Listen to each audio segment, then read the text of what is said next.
Okay, we'll call the meeting to order for the Shawano County Board. We'll start with silent meditation, then the Pledge of Allegiance. And please remember all of our first responders and the people in the service that are putting themselves in harm's way.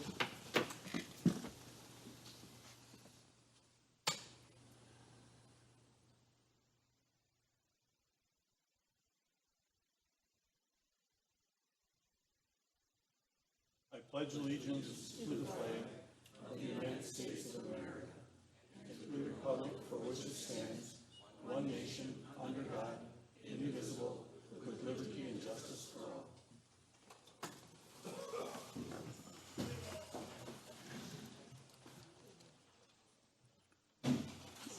Okay, item number 3. Approval of the minutes from a previous meeting. Is there a motion to approve? Motion by Terry Tipton, seconded by Milt Marquardt.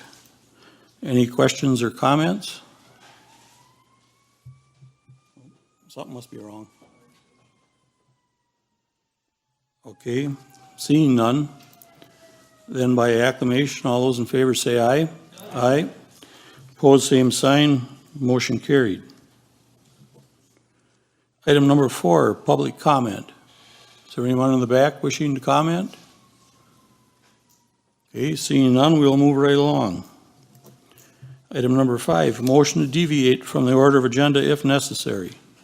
Motion by Marv Klosterman, seconded by Randy Young. Excuse me. All those in favor say aye. Aye. Opposed, same sign. Motion carried.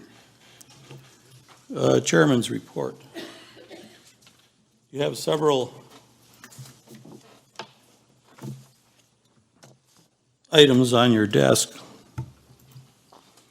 One is the proposed tentative supervisory district plan. Would you like to comment on it, Tess? Of how we come about?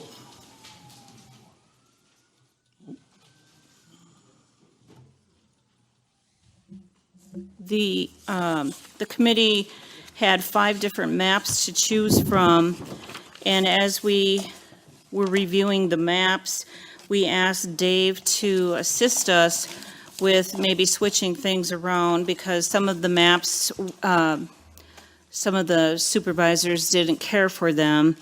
And so we went through the exercise of if you move one area, how it affects other areas. We have to keep to the 1,514 number of people in each county supervisory district. So, for instance, as you're looking at your map, number 27, that's my district. For the proposed plan that's out there, I will have to fight Joe Miller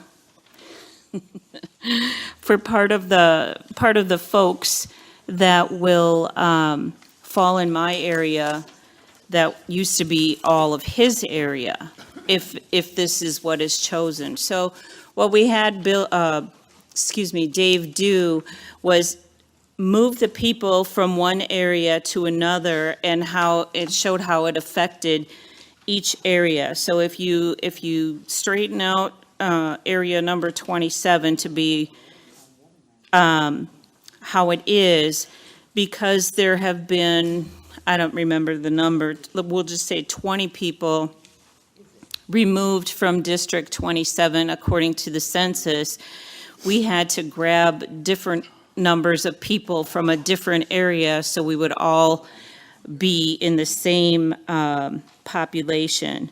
And we had to choose a map that didn't deviate from the overall, which I believe was 6% leeway, and try to keep in mind that we didn't want to split municipalities. However, based on the census numbers that were presented to us, that is not going to be able to be how it was. For example, my partner over here, Bill, he's like, why are you splitting Wittenberg. Well, that was one of my very questions as we went into the redistricting. I'm like, why are we splitting Wittenberg or Bondwell, or who grabbed the Pulaski people? And Dave explained again, and it has to do with the number of people per district. So we had a vote, and the committee members, the majority chose the Plan D, which is what you folks are looking at right now. We do have to have a public hearing, and that is scheduled for next Thursday, I believe, the 30th, I think so. at 5 o'clock in room ABC downstairs. So, and just another note for you guys, in every exercise that Dave did, he kept the city wards all the same as how they were previous years. So that made the city of Shawano happy, as well as, I'm sure, the city or the county reps here. So any questions? Done. Okay, any questions or comments? Deb? We have two maps in front of us, Teresa. Which one? The one that splits more municipalities or the one that splits fewer? The second one is existing, Deb.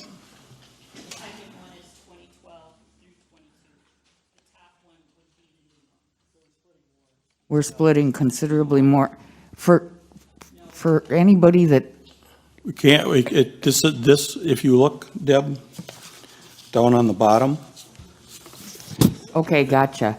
Yep, For that- anybody that's ever seen what the local municipalities have to go through on elections, That's there's- what we tried to fix, though, there's Deb. got to be a way to not There carve them. wasn't. It's bad. This come out with the least amount, this map, and that's why we picked this map, because it had, it fit all the numbers that they want us to meet the best. It's the least amount of split municipalities. It's the most compact of any of the other choices. The overall deviation was the lowest. That's why we stayed with it, because of the parameters that we have to meet by the state statute. This is the best option that he could find. And one of the other options, I asked him to try, and that's what Tess was talking about, and as soon as he starts moving around, taking little pieces from here and there, everything gets all twisted up. In any of the maps, it didn't matter, no matter what he did, there was very little change in population in the city of Shawano.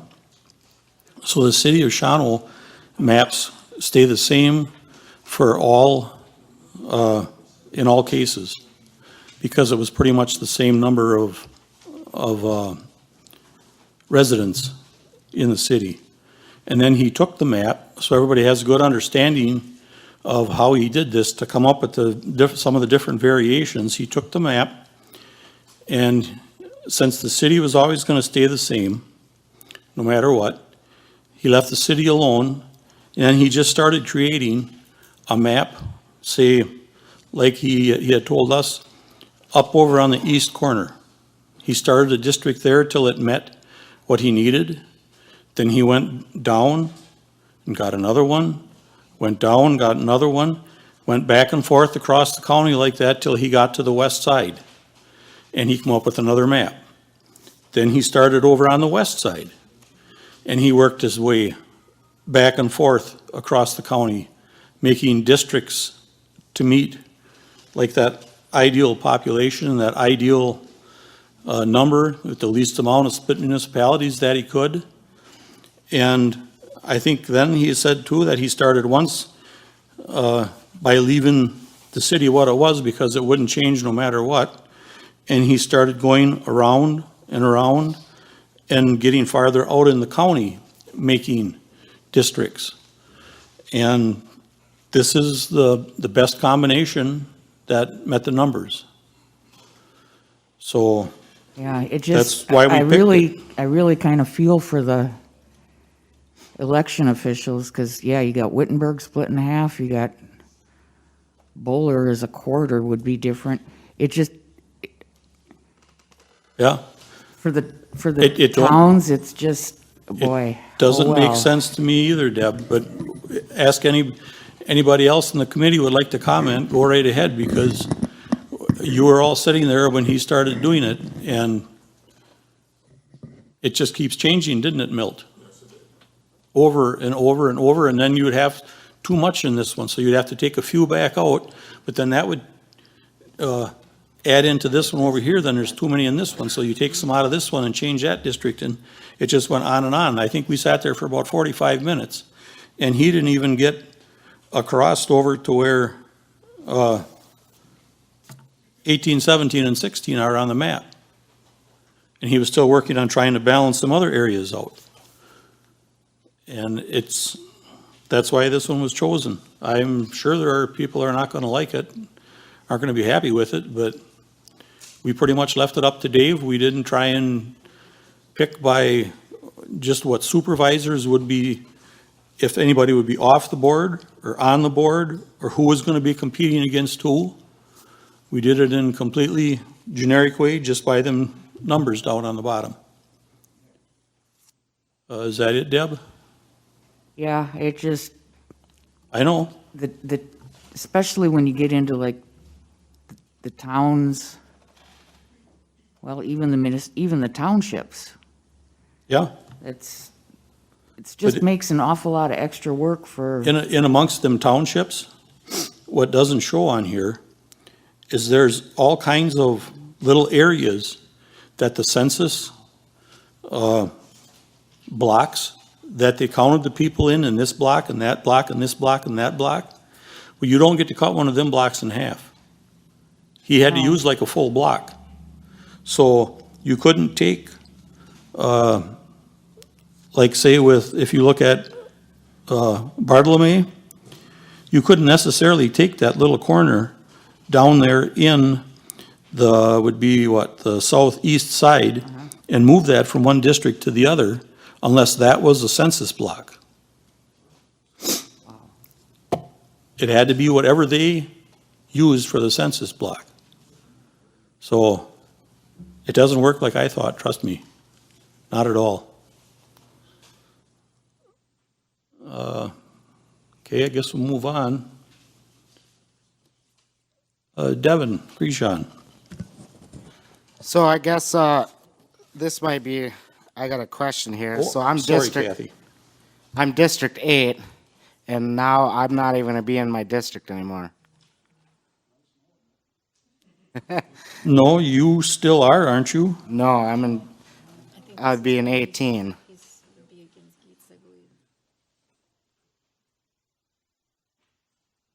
You're in 18. I thought you lived over by 45, or 47.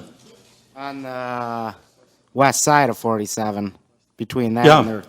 and the river. There will be other ones too. They'll still be in a district. Everybody will be Devon, but some of them will be a different number. He told us that also, Dave did.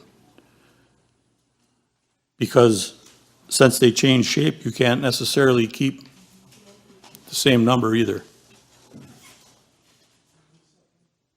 We probably should have had Dave up here to defend this a little bit, but why don't you, give him a jingle and see if he's got a minute. Devin is going to be in the same district as Steve Geets. Right, yeah. You'll be in the same district as Steve. So there'll be a runoff between you and Steve. And there is, I believe, 2 other instances where that'll happen in the county, to where there'll be one current supervisor pitted against another one. But it's not so easy to change as everybody thinks. You can't just take them and So. slide then- them around. So then they just had to elect a new one for District 8? Yep. Okay, It'll be somebody new altogether then. gotcha. And that happens the same down, I believe, if I remember right, the way this works out, I believe Arlen and Dick Tober, Tober and Dick Olson will be in competition. And I believe over on the west side, this existing one will put Bill Swetala against Aaron Damrow? Why not? No, you're not. No, you can't blow it up good enough to see that the voting block that you live in, them first two little blocks, if you look really close, you'll see two little green squares. The first block from Highway 45, Old 45 in Wittenberg, going to the east, them first two blocks, I believe, takes you over to the gas station and one block north of Old 29. So that puts you will be in District 24.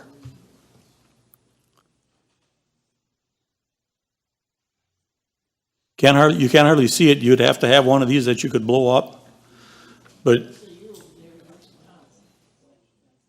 okay, Kathy wants to add some in. I think we need to understand, because of the lateness of getting the census information, this will not take effect at the April election. That's true. It won't be until the 2024 election.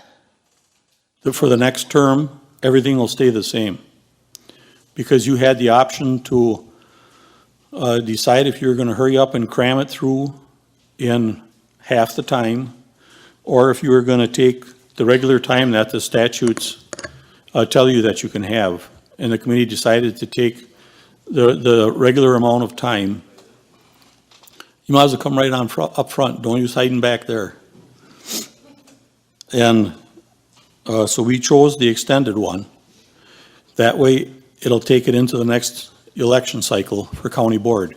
So as far as the next 2 years, nothing changes from what we have here right now. Everybody's district will still be the same. This will go in effect for the 2024 election. Otherwise, we'd have to have this all done. And once this is done, then we got to go back and we got to get approval of any place where it's split. We have to get that municipality's approval or get them to see if they can shift it. Dave can answer that part a little better. Before that time, we would have had to have this all done by, I believe, what, November 1st, or when we take out papers? Yeah, it was a condensed, papers are December 1st, so on the condensed timeline. Yeah, we into would the have mic, had done into by the mic, November. please, Dave, a Oh. little more.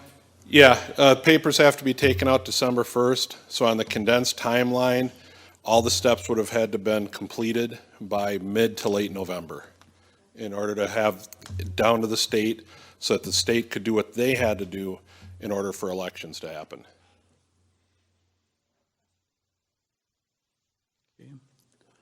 We'll let Marv take his question, and then if anybody has any questions for Dave, they can go ahead, Marv. I was just wondering why you split Bondwell, because right now Bondwell has 2 wards, and I think according to your ideal population, you have 15, 14 for each district, if I'm understanding that correctly. Yes. Okay, Bondwell would miss that by 14 people. Bondwell has But about then- 1,500 now as the village limits, the way it is on the old map. But then the outside around it don't work. That's the problem with the whole thing, Marv. If you, 14 people can't be shifted someplace or other?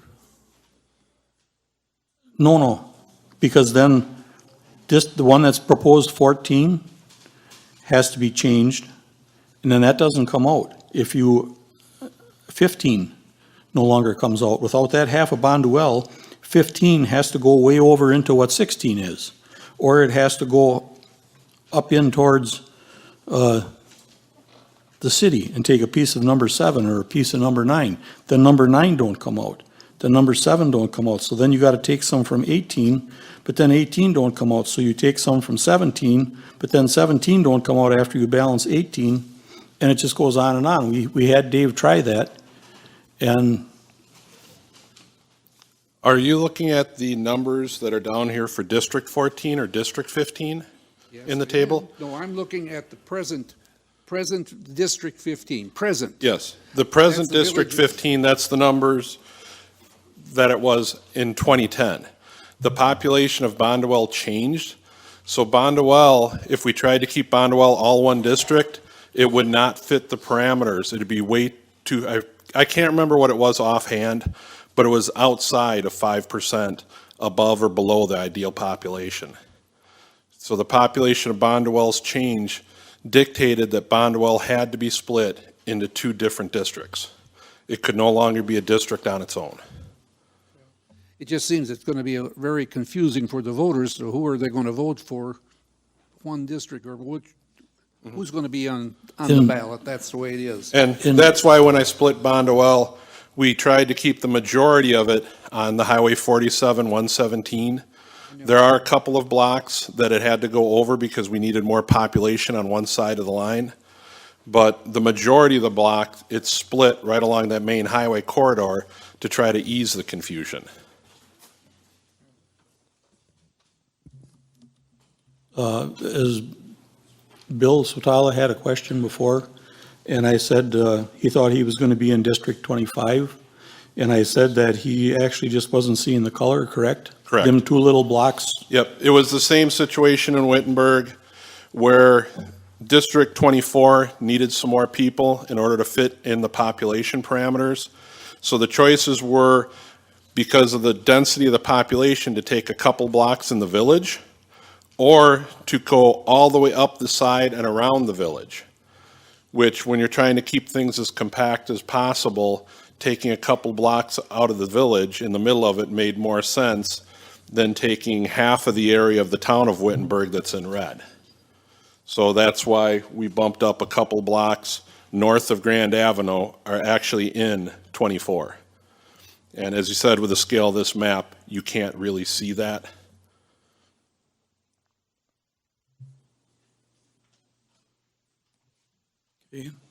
Aaron Damero.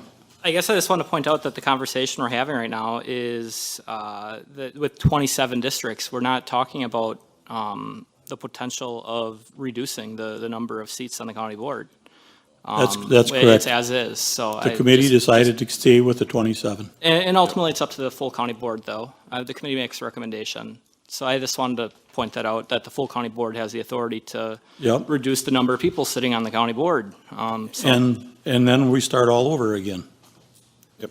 And then if you reduce the number of people on the county board, the members that will, that'll be gone, the districts all in the west, mainly the west, and say like the northeast corner, will have to be expanded greatly to make up for the population.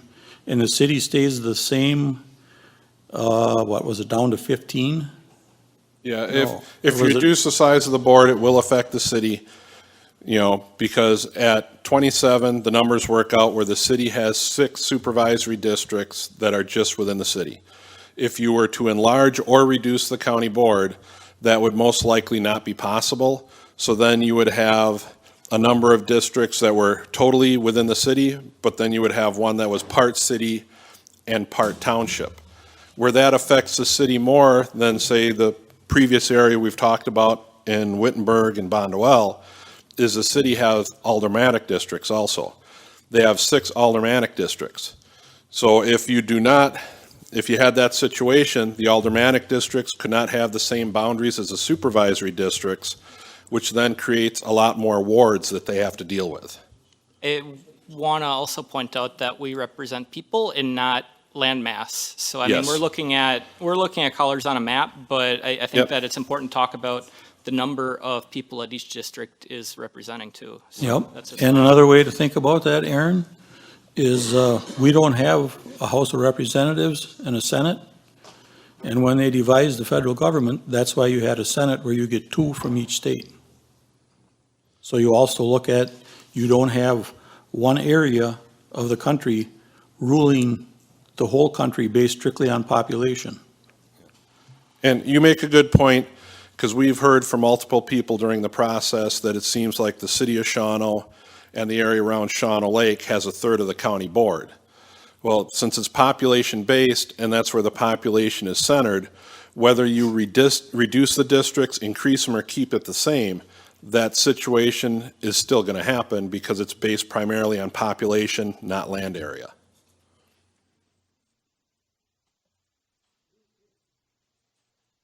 Okay, Deb? Okay, question for you. Dave, you would be the Yes. one to know. On the new proposal, it's got the total population, that type of thing. Yes. Which isn't listed on the old one. So how much did we change?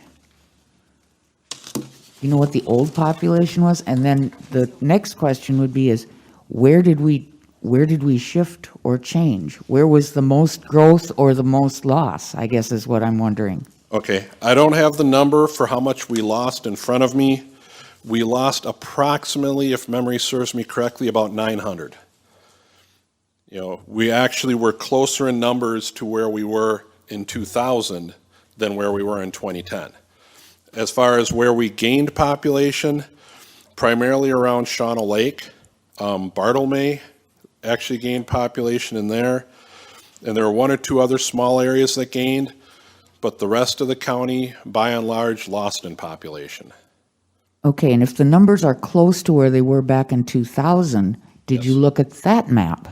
We looked 'Cause at that I map. think the complaint when we did this, the last one for the 2012, 2022, was that it had split municipalities that hadn't been split before. Yes. And actually, I did look at that. They're not directly comparable because in 2000, we had 30 supervisory districts, not 27. However, if I remember correctly, back then, Bondwell was split into two districts. District 18, I or don't the think- similar one, I don't think Bondwell was. I think it was always its own, I'd have to double check, because I'm going off memory here. But District 18 did go across the river to Highway 47. There are a number of things like that that were in the 2000 map. You know, and I have the 2000 map in my office. Unfortunately, I don't have it with me. I guess I'd just be curious as to exactly what the numbers Yes. had been and a comparison with the old map. 'Cause, And I could get that for you after the meeting. I mean, I if look you at have that. Westcott and now they're gonna deal with, good Lord, 1, 2, They have Three. 3 supervisory districts. and that we just On this did the one. same thing to Belle Plaine. Yep. I can tell you, Deb, they went down in the village of Anawa drastically, because I bought 2 drug houses up with my own personal money and tore them down. But would those have counted for the census anyway? Nope, I owned them before that, so they were long gone already. Okay. And this should show everybody too a little bit how important it would have been for people to go out and make sure they got counted. It affects so much. Yeah. They don't realize that. John Ainsworth. Thank you. This is just for pure curiosity. It won't affect me at all. What happened to the west side of Pulaski? Are they in Brown County now? The west side? No, they're still, the west side of Pulaski is still in Shawano County. But it It's isn't just a shown in very either district. There's a small district there on the west side, if you see where it cuts over into District 12. And then there's a small portion that goes up, it's still in District 12, but it goes north out of Pulaski. The actual boundary there with Pulaski and Shawano County has not changed in the 20 years since I've been here. But there's The history of why that was cut out originally with Pulaski like that was before my time. I can't but there's answer no that. color. There's no color on the map indicating what district Pulaski is in. No, Pulaski's in Brown County. The majority, the vast majority of Pulaski is in Brown County, so it's on their districting plan. Yeah. Yeah. But the county board All actually jogs, then you're saying jogs over. Yes, all total, there's through Pulaski probably, and back across. yeah, there's probably approximately, I'm making an educated guess here, of 70 to 80 acres of Pulaski that's in Shawano County. And then Pulaski is much larger than that. Just that notch that's cut out of the county is probably around 340 to 400 acres. And then Pulaski goes on that side also. You know, so we have, just like with the city of Marion, we only have a small portion of the Right. village of Pulaski in Shawano County.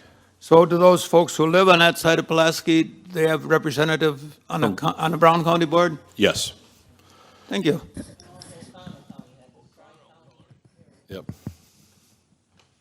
Okay, Do they have one in each? Yeah. Yep.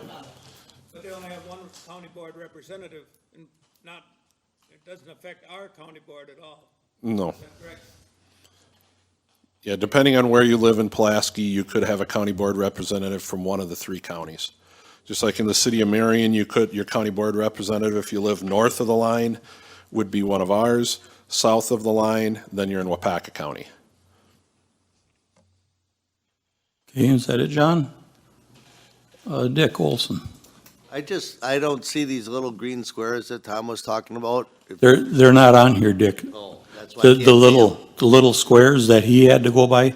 I was explaining to him before that they're not shown on here, but when they take the census, there's all their little blocks of different shaped areas, and that you can't cut them in two. You have to take them as they were counted and done. And they're all different shapes and everything else, Dick.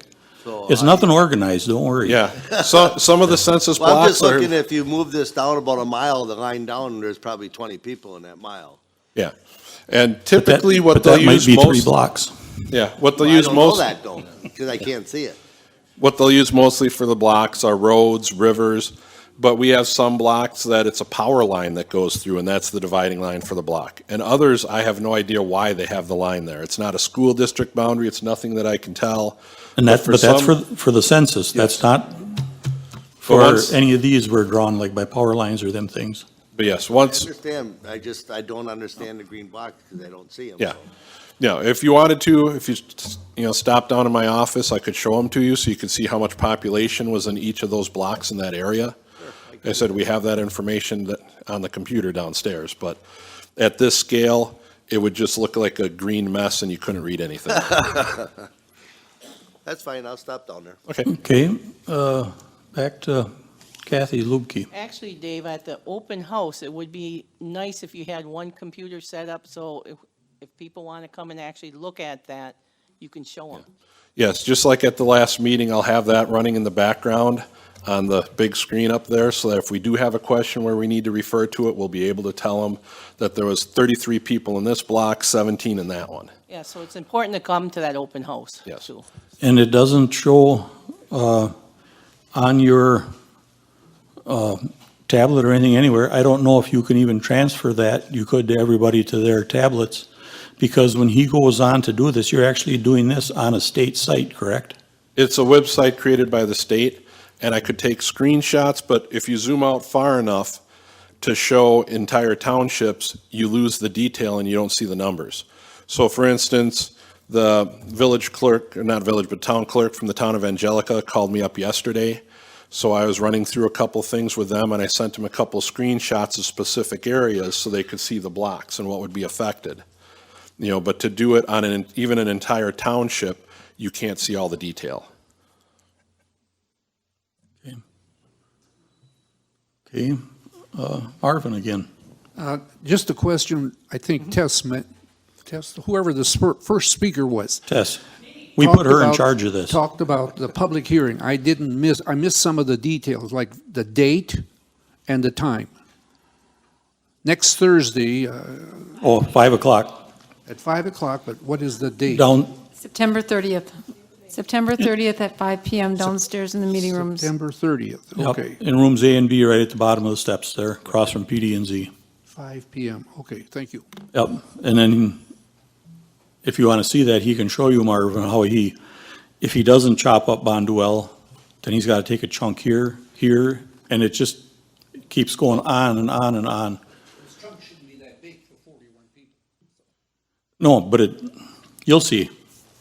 He'll be able to run it for you and show you a little bit. So, Yeah, it comes down to District 15 on here, may only be 41 people, but the village of Bonduel, its population's far enough away from that ideal population where it cannot be on its own and still make the population deviation standards that the state has told us we should meet. And you have the census numbers for Bondwell. Yes, it's all in that application that I use from the state. yep, it shows the number in each block Yep. that he has to move, one at a time, two at a time.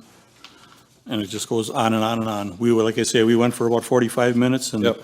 he didn't even get halfway across the county. And you were, still had things you had to go way back because they were messed up, so. But that'll come up for the public hearing, and anybody, please stop, and then Dave can maybe give you a better idea. It's not, doesn't work at all like I thought. It's not just so simple. Okay, and I gotta speed this along because we're still in the chairman's report. We can't sit here this long on that. I get in trouble. I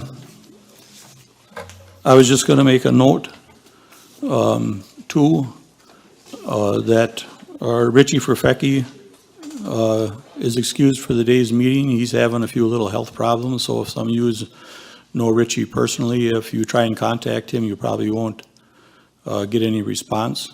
He's in a hospital in Green Bay, and we really don't know any details of what's going on or anything like that, so. And I talked to Pam, she's gonna send him some flowers out of the flower fund, correct, Pam? Yes. Yeah, so we hope the best for Richie.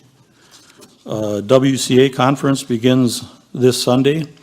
If you're gonna go, would you please stay after the meeting for a few minutes? And we'll see if there's ways we can carpool or ones can ride together and back by taking a county car, or Jimmy's gonna take a county car. I'll probably be on my own because I have to be there by 1 o'clock already on Sunday for the annual meeting, and nobody else has to be there till later in the day. But we'll work that out after the meeting, what we can come up with. Item number 3, we should have the agreement, I believe. We're gonna have another meeting with Stockbridge in not too long on the annual agreement for the law enforcement. We're working through a few details that they wanted us to discuss, and a few issues. Budget's going pretty good, but we still have a couple of areas that we're going to have to address pretty hard. We had most of everybody was given their same allocation as last year. A good share of them came in at or under the allocation. Our health insurance did substantially help because we got by. Everybody figured in a 10% increase, but we've got down to actually in the end only a 2.5%. So that helped a fair amount with the budget. But we still have to address 2 areas.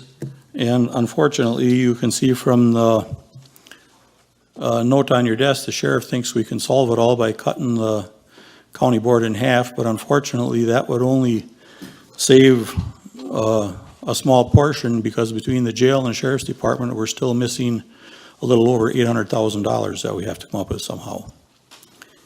So we'll have to get to work, and we have to make it match. I'd also like to mention that coming out of the budget, we're probably going to be presenting you with a resolution to purchase some cars for the sheriff's department, because there was a resolution passed on 9/28/11 to where anything that went to or anything that was generated from the sale of a vehicle from the department was supposed to go into a fund and be used for future purchases. And Carrie's got a note on here right now. I don't know how that worked out or who actually was responsible for it in the end, but that resolution apparently wasn't followed by anybody, because it's that fund is $3,118.79 in the hole. So I don't know how you go in the red, but whatever. And in the years past, to make budgets, that's what's been getting hit. Cars just haven't been getting bought. So the budget would come down to meet the budget.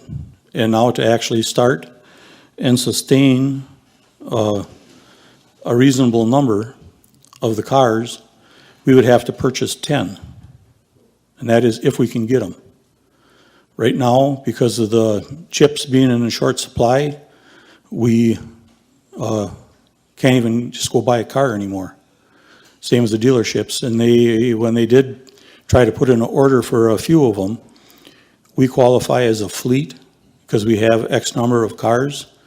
And they told us right out that they're not supplying fleet cars at this time. They want to try and get some cars back to the dealers first. And some of the problem with the budget is last year, we were all a little naive on the executive committee to where when it wasn't coming out to meet the budget, Nita said, well, we can use a turnover ratio. Well, a turnover ratio basically was saying that you took, for an example, the sheriff's department, and you took the number of people working there, and with the amount of time that employees were off, well, say you only really had 85% of the workforce there all year, so then you figure the salaries in that at, say, that 85%. Well, all you're doing is you're lying to yourself then by doing that, because at the end of the year, you still have to come up with, if everybody was there and worked all year, you have to come up with 100%. So it was just a nice little trick to make the budget work. But it's not a good way of doing budgeting, it's not sustainable, and we didn't really understand that when we let that piece go in there. But we were talking this year, we think that should come back out. And after yesterday, when I was down to a meeting with East Central Regional Planning, and there was 5 other chairmen/chair women from some of the other counties around, and I asked them if any of them used that in their budget. They all looked at me like we were idiots when I brought it up. They never heard of any kind of budgeting being done like that. That's just not the way it's done. So we'll have to go to work and see what we can figure out, and some things are going to have to take a hit. It's either that or this board will have to decide if we want to take some money out of the general fund.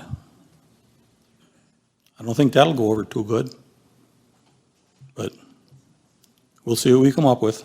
Next Wednesday is when we're going to go back to work on it.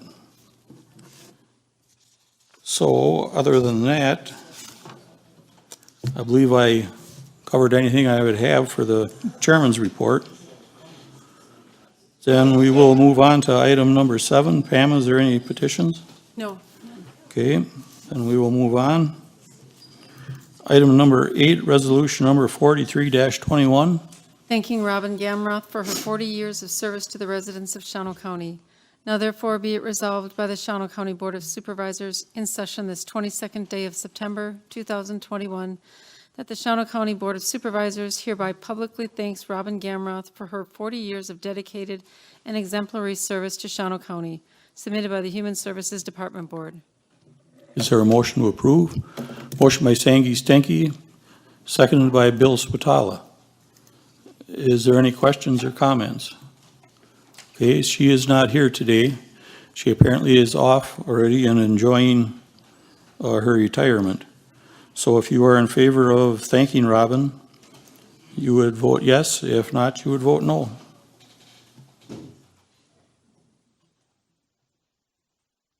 "24 yes, 0 no, with 3 absent. So the resolution has passed. Item number 9, resolution number 44-21 to approve the hiring of 2 paralegals for the, go ahead, Pam. Shawano County DA's office. Now therefore be it resolved by the Shawano County Board of Supervisors in session this 22nd day of September 2021 that the Shawano County Board hereby approves the hiring of 2 paralegals for the Shawano County District Attorney's Office as limited-term employees for the term of 1 year from the start of employment, with a combined salary and benefits of $71,088.35 per each paralegal, $142,176.70 in total, submitted by the Executive Committee. Is there a motion to approve? Motion by Aaron Damrow, seconded by Kevin Conrad. Just so to try and take some of the confusion out of things, later in our agenda, there's a resolution for approving how we're going to handle the ARPA money altogether. But this has to come as a separate one, because even if we hire them for 1 year, they still receive benefits, and if they're going to receive benefits, county board rules state that it has to be approved by the full board. So we can't just hire them as part-time and take them out of that money without the full board approval. So that's why this one came to us separate. Otherwise, when we get to the next resolution, that'll be how we're hoping to handle all the other requests that come in, because there is really no formal process or procedure to deal with that money. So is there any questions or comments? This came to us from the district attorney, and it was his idea that if we do this, this would be one of the quickest ways to help the backlog that there is in the court system right now, because the biggest problem, he said, that their department has is getting everything ready to go to court. And with the backlog, with these two people doing the groundwork, he thinks that would be able to speed the whole process along, which in turn would help get a few of them maybe that are in the jail, out of the jail, and moving on down the road. And other cases can then be brought to court once the paperwork's done, because there are ones that are out there basically on their own, just waiting for the courts and everything to get going again. So with that, Joe Miller. Thank you, Mr. Chair, for making my argument. Anything that can help reduce what you just said, that's what was going to be my statement, should be applauded, because it's, I'm sorry to say this, but it is ridiculous, the state of affairs over there now. So I'll leave it at that. I approve this, and it should be looked longer term to help with those people. Even the victims, and the delay in time for the victims it's unacceptable. So we don't look at it as just the bad guys getting prosecuted. There's good guys on the other side of the coin. Thank you. Okay. Deb Nofke. I think when we had a conversation about the federal funding, and the discussion came about to the backlog in the DA's office, and I think I'm the one that said, well, maybe we ought to throw money there, some of this extra federal gift money, which isn't a gift, our grandkids will be paying for it. So that's not the issue. This is probably a good idea, because we all think of the guilty people sitting there that are sitting there, but you have to remember the way our system works. What about the guy that's innocent that's sitting in there waiting for their day in court? That can happen too. But my question is, we're calling this a limited term, an LTE. That was the terminology that everybody was using that day Yeah. and wanted to stay with, and I said, I it's don't not think- truly an LTE because it's only gonna be for 1 year, and they said, well, that's a limited term. I said, but if it's for a year and we're gonna pay them benefits, then by board rules, we have to run this through the board. We can't just hire them without board approval. That's Yeah, why I it's here don't, in front of us on a separate, an resolution LTE alone. in our own handbooks and things are defined. We have the different types of classifications of employee, exempt, non-exempt, LTE. And LTE would have no benefits. There were a limited number of hours that they could work and not be suddenly considered either permanent part-time or full-time. They couldn't do 2180 as far as the hours go.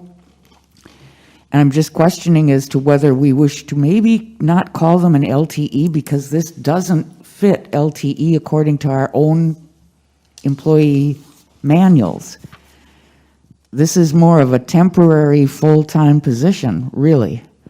Because at that wage, it's talking about combined salary and benefits, and LTE, by our own definitions, does not receive benefits.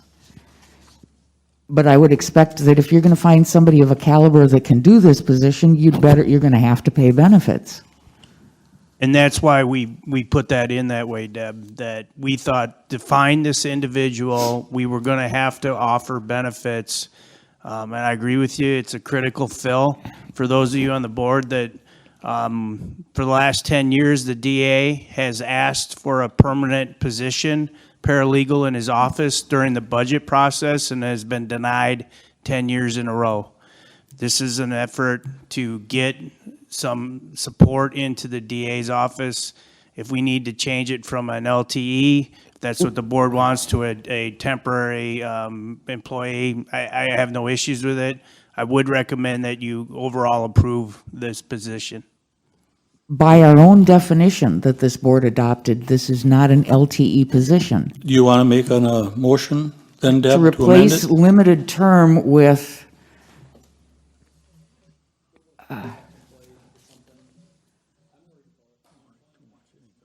exactly. Do you want to make it a contract employment? Aaron had a suggestion.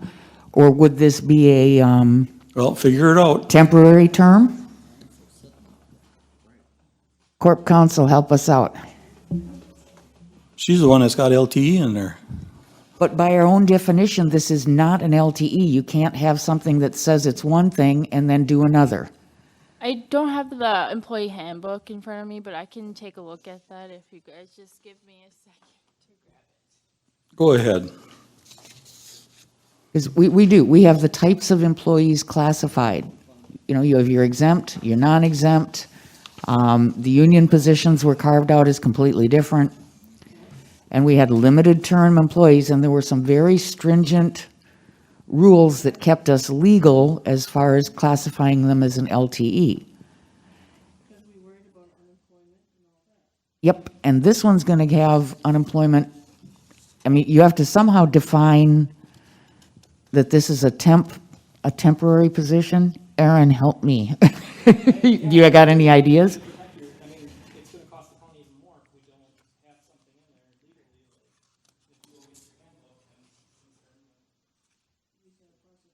Right. I mean, either you follow the handbook or you just throw it out the window. But by definition, when you read it in the handbook, if they are paid benefits, they are not an LTE. Exactly.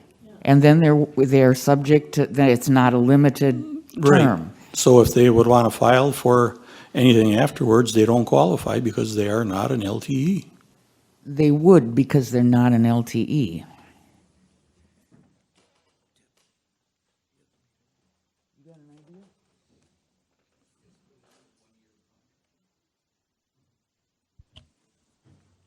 Why don't we just go to, let Lorenda look at the. Is that going to get well, and- that's not, no, we can't just stop and take a time out and go to something else, Jimmy, because then we got to stop because it's on the floor now.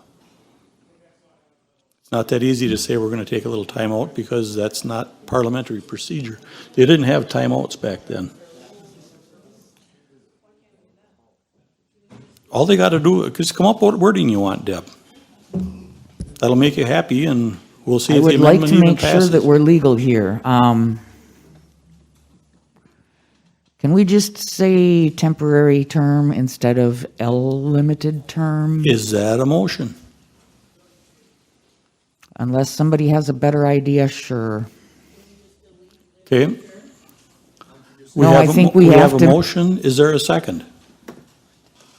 Seconded by Sandy Stanky. Okay. Now, questions or comments just on,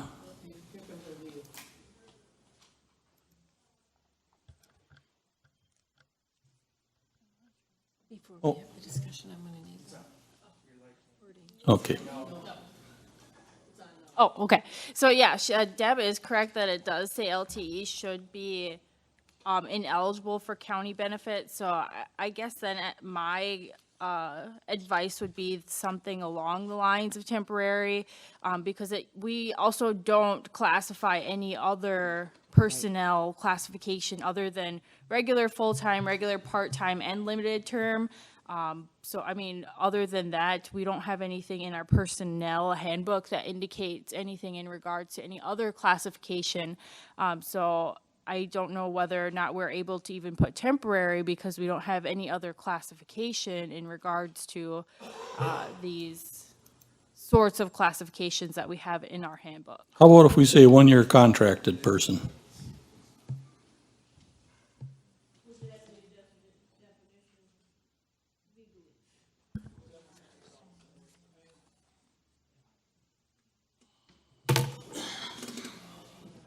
Corp counsel, would referring to it as a contracted, 1 year contracted, would that cover us?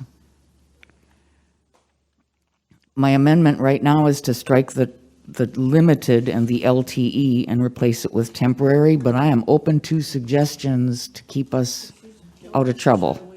If they're a contracted employee, my thoughts are then that they're likely not eligible for benefits, right? Because then they would be a 1099 contractor at that point versus an employee. So we'd have to, if we wanted to offer them benefits, I don't know that the contractor language would work. So temporary, stick with that?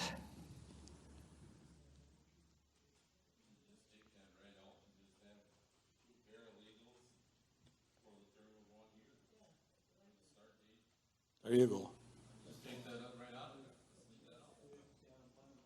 You're going to pay unemployment then at the end.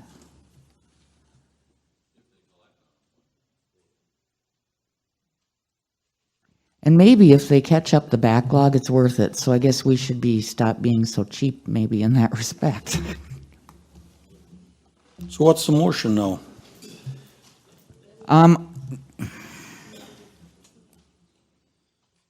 We need to strike the limited term, LTE. I guess I'll stick with striking the word limited term and the LTE in parens. Okay, is that all right with you, Sandy? Okay, question? Replace it with what? Nothing. Just strike them both out. Okay, now, I'm going to clear all requests to speak, and then if you want to talk just on the amendment. Okay, well, we have no one looking to speak on the amendment, so I guess if you are in favor of the amendment, you would vote yes. If not, you would vote no.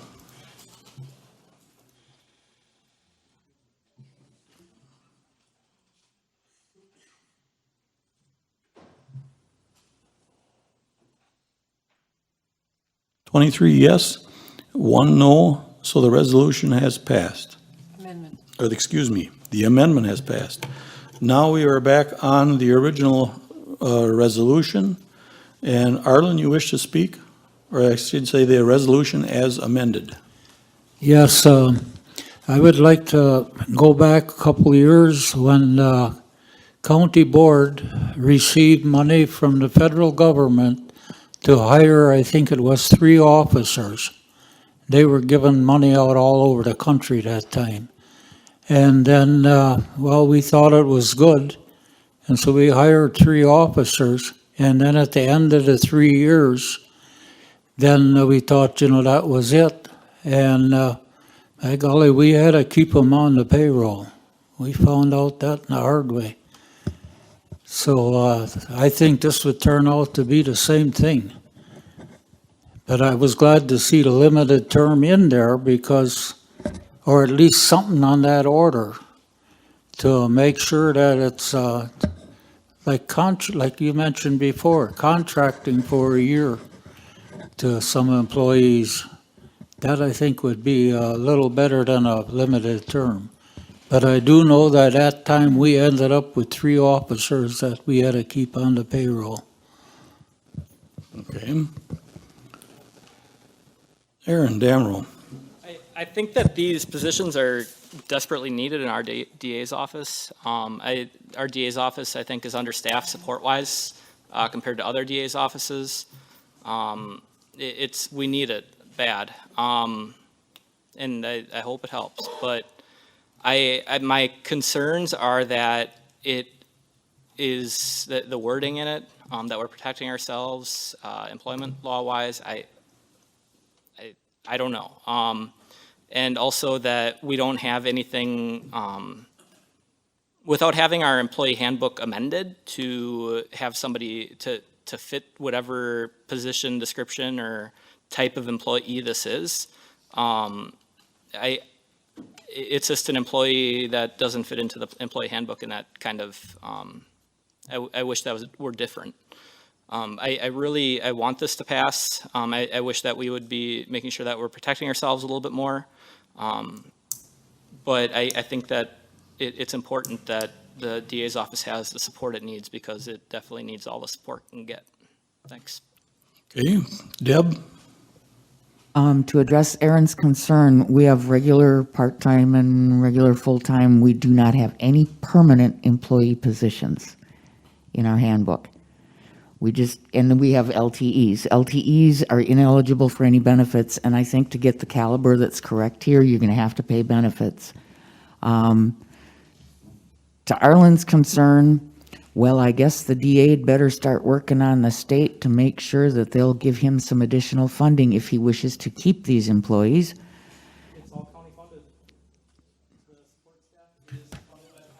Okay, well, then there won't be any money, then there just won't be.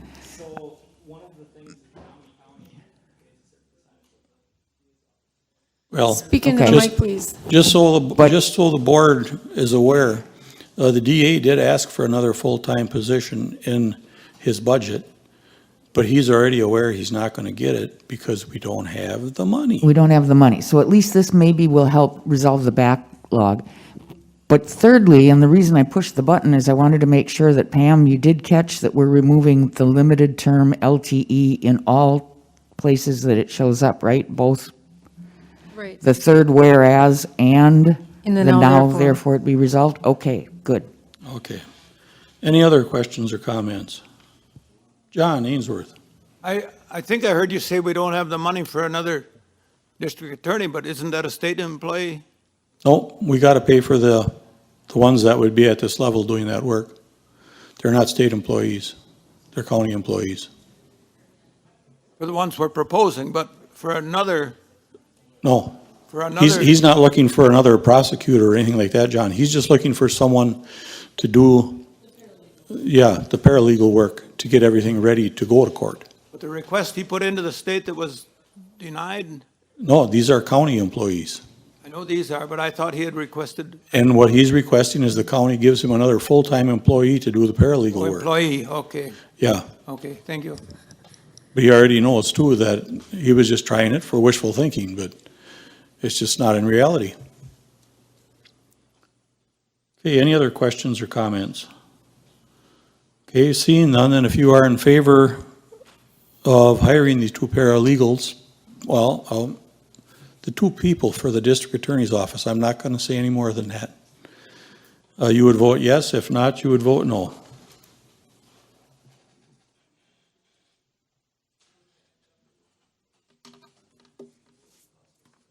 Uh, 23 yes, 1 no, so the resolution has passed. Next item.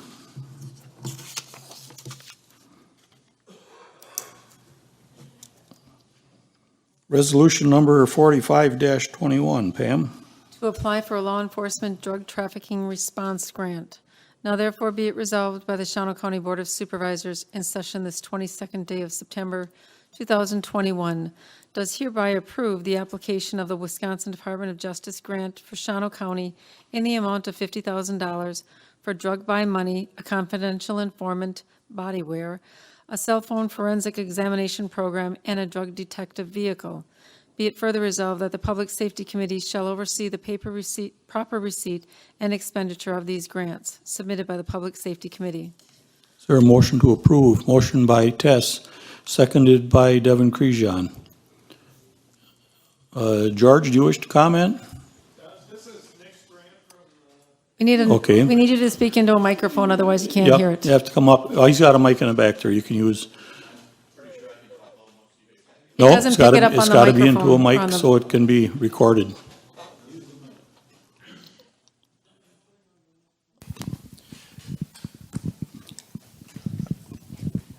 What questions do you have that I can address? Okay, so basically what it is, it's a complete funded $50,000 grant through Department of Justice to combat narcotics sales in our county. It doesn't cost the county a dime. Most of it's going towards equipment or the buy money to actually purchase illegal drugs. Explain the portion, like you did for public safety, about the time factor of the tests that you can perform with this? That's the next one. That's the next one? Yeah. Okay. my This one's mistake. just for the body wire that we put on confidential informants to record the buys that we do, the actual money that we are purchasing illegal drugs for, a cell phone forensic tool to help crack the seller's cell phones, and then money towards a vehicle. Okay. And it's supposed to be fully funded without any county dollars, so. Correct. Deb? Yeah, why would you buy a vehicle? Wouldn't you just use one of those things you impound that looks kind of like crap because that's what's expected? I mean, you wouldn't show up with a brand-new shiny thing just off the showroom floor. We're not planning on buying a brand new vehicle with it. We're planning on putting somebody in a vehicle that's safe and that fits in with the general public. Not, They're gonna buy my car. Well, I mean, you wouldn't show up in something that's brand new off the showroom floor if, would you? I mean, I think we Yeah, can leave that that would up to the work. department to decide how they're gonna have the person go out in what vehicle. Is there any other questions or comments? Okay, seeing none, then if you are in favor of resolution number 45-21, you would vote yes. If not, you would vote no.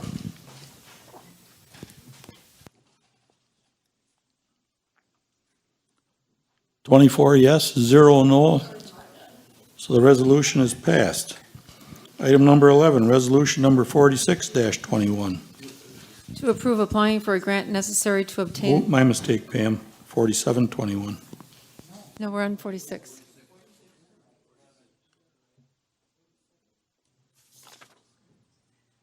Okay, To approve applying for a grant necessary to obtain new drug testing equipment for the Shawano County Sheriff's Office. Now therefore be it resolved by the Shawano County Board of Supervisors in session this 22nd day of September 2021, that it does hereby approve applying for a TC Energy grant in the amount of $32,870 for the purchase of the TrueNarc drug testing equipment. Be it further resolved that if the grant is awarded, the Public Safety Committee shall oversee the proper receipt and expenditure of any grant funds received, submitted by the Public Safety Committee. is there a motion to approve? Motion by Randy Young, seconded by Joe Miller. You want to step up and use the mic, please? Can't remember this young fellow's name. He's our new emergency director now, too. He took Jimmy's spot. He's doing a good job, too, a lot better than the last guy. So for those who don't know me, I'm Chris Madel. So I'm the new patrol lieutenant and our county's EM director. So this grant would go toward purchasing a TrueNarc. It's basically a tiny handheld narcotics analyzer. Menasha PD has recently purchased one. There's a couple other agencies that also have one. It's something that we can use to test drugs a lot more safely. The big thing with it is right now when we locate drugs or narcotics, we have to actually take the product out of the package that it's in to test it. So you have to have direct exposure or contact with products such as heroin, fentanyl, anything like that. Fentanyl is increasingly becoming more prevalent in our community. And this analyzer is something that we can hold up directly to a package or container and not have to expose any deputies directly to the material. So it takes roughly 4 to 5 seconds. You hold this handheld analyzer right up to the package or container, and within seconds it tells you what's in there. So it's a pretty nifty little tool. It's more so for safety than anything for us these days. Okay, and it's another one again where it's no cost to the county, it's fully funded. Correct. So the quote that I got to purchase it, we can do 2 different purchasing options. There's one where you pay per test or you pay for the machine for unlimited testing. The quote I got was for the unlimited testing, which also includes, they would send a rep directly here to train 12 deputies how to use it. And then that would include the computer software needed, which is free to use, and they send you the updates for it every year. There's no cost for the computer software either. Okay. Questions or comments? Joe Miller. Numbers, just one unit, or is there more than one unit? It would be just one unit, so. Thank you.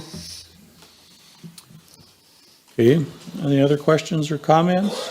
Okay, seeing none, then I get, Aaron Damerl?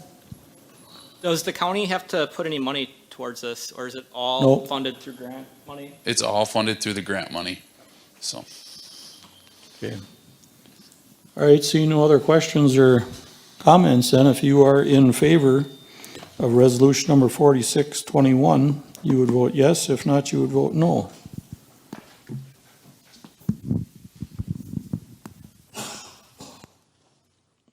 Twenty-four yes, 0 no, with 3 absent. So the resolution has passed. Thank you. Item number 12, resolution number 47-21. Approving rules for use of the American Rescue Plan Act funds. Now therefore be it resolved by the Shawano County Board of Supervisors in session this 22nd day of September 2021 that the Shawano County Board of Supervisors approves the process for use of the American Rescue Plan Act fund as follows. Project is submitted to a home committee. If approved, project is then forwarded to the executive committee for review. If approved, the project is supervised by the home committee with funding to come from the ARPA funds. Be it further resolved that any cost overruns must be approved by both committees, and any project rejected by the executive committee may be appealed to the full county board for approval, submitted by the executive committee. Motion to approve. Motion by Rick Geezy, seconded by Kevin Conrad. Questions or comments? Basically, what we thought is there's no formal process to handle that funding within the county right now. So we should have established rules of how the departments will be able to have access to that. And we kind of thought that this would be about the best version because you got a couple of committees approving it.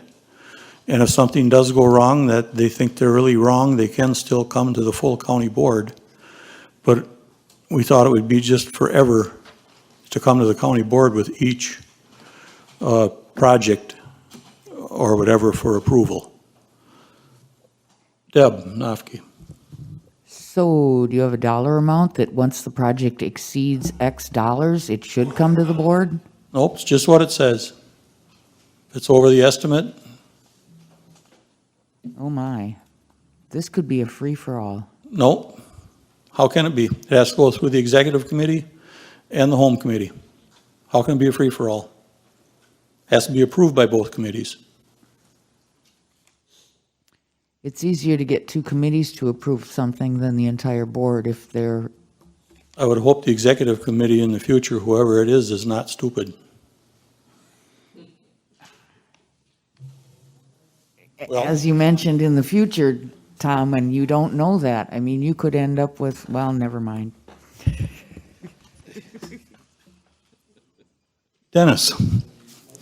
The 2 committees could almost have exactly the same members. There are an awful lot of committees that the same people are on the home committee as well as executive. Correct. And hopefully when it comes time for county board rules, that's going to get changed a little bit, Dennis. And if I take this job on again, if you guys give me this spot one more time, or if I'm willing to take it, however you want to look at it, I'm going to switch that around a little bit because I was new at this and I ended up with too many on the same committees. And I was hoping that with, this is the first time around that we had an executive committee. And I was hoping that the chairman of each committee wouldn't always be the person that that committee sent to the executive committee to kind of spread things out. But the setup that we have with the executive committee, the way it is right now, I don't have much control who's on it. It's whoever each committee picks as a chairman that really loads them up. So when we do rules in a couple of months, maybe we wish to reconsider that a little bit, how that's handled. So I know what you're saying though, yeah, and it is right now, I'll agree. It's kind of loaded right now, and some of that is my fault possibly, first time around. I think I'm through the learning curve though now, a little bit anyway, but it's interesting, I can tell you that. Something new comes every day. Any other questions or comments?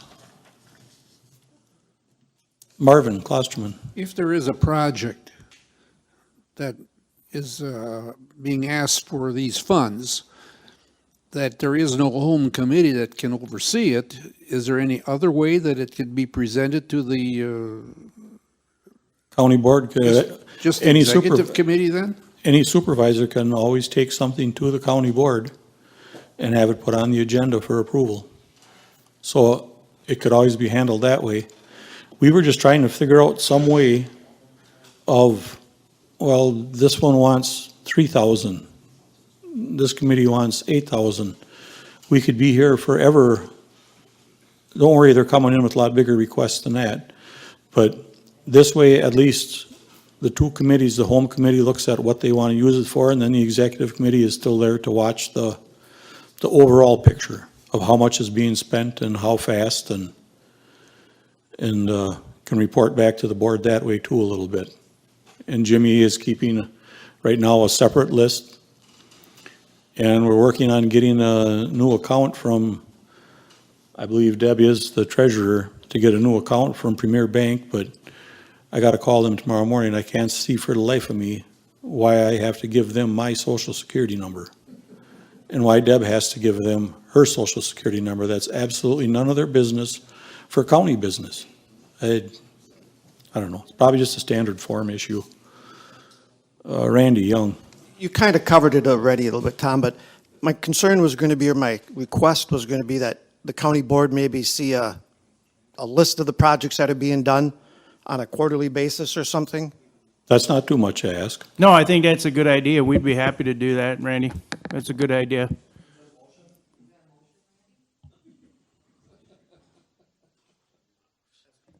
What, as part of this here?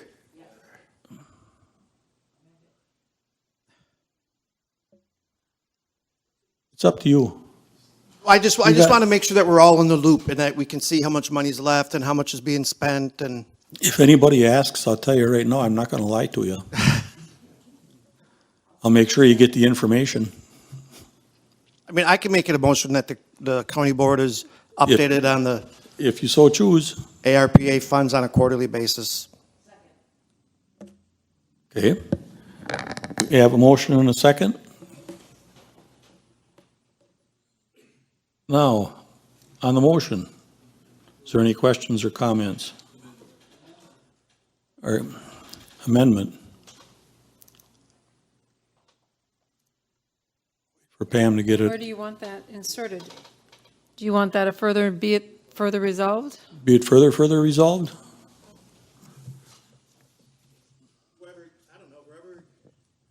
Corp counsel thinks it should go. There, put her on the spot.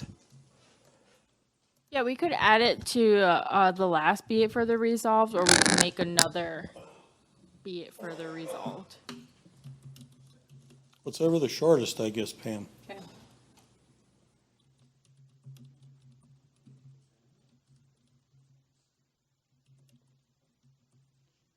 Well, as she's typing, Dennis Knack. It should probably be reported anytime there's a request, rather than waiting for. Well, we had about 3 or 4 this last month. That'd be nice to know, yeah. Okay. Well, I guess first we'll see if this passes for the quarterly. And maybe under the chairman's report, mine are really short. I could add that in. Okay. No other questions or comments on the amendment then? If you are in favor of the amendment, you would vote yes. If not, you would vote no.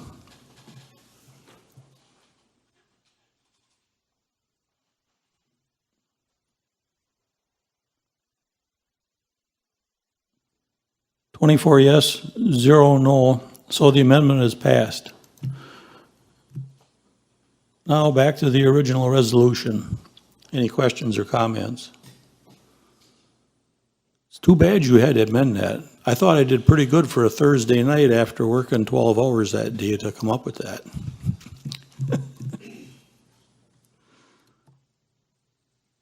None? Well, then we're ready to vote, I guess. If you are in favor, you would vote yes. If you are not, you would vote no.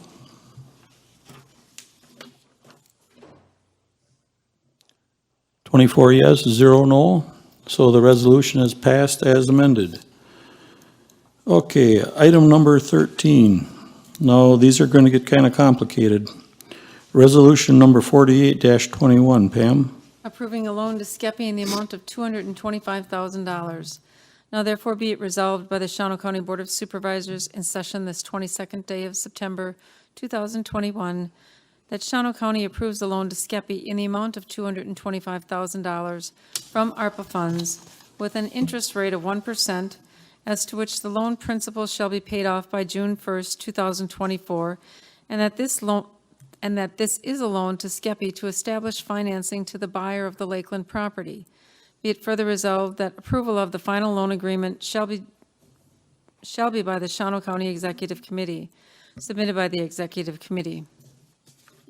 Is there a motion to approve? Motion by Kevin Conrad. Is there a second? Second by Dick Olson. Okay, this is going to be tied in with the next couple of resolutions to try and explain the whole scenario to everybody. We've been working with NewCap to sell the property to NewCap.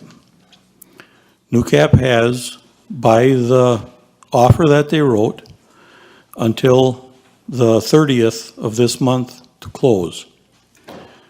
NewCap doesn't want the funding. They want to use their own bank, they decided in the end, to fund the whole thing in total. If NewCap does not meet the commitment by the 30th, which would be next, Wednesday, Thursday? Thursday, and have everything done that they should have done,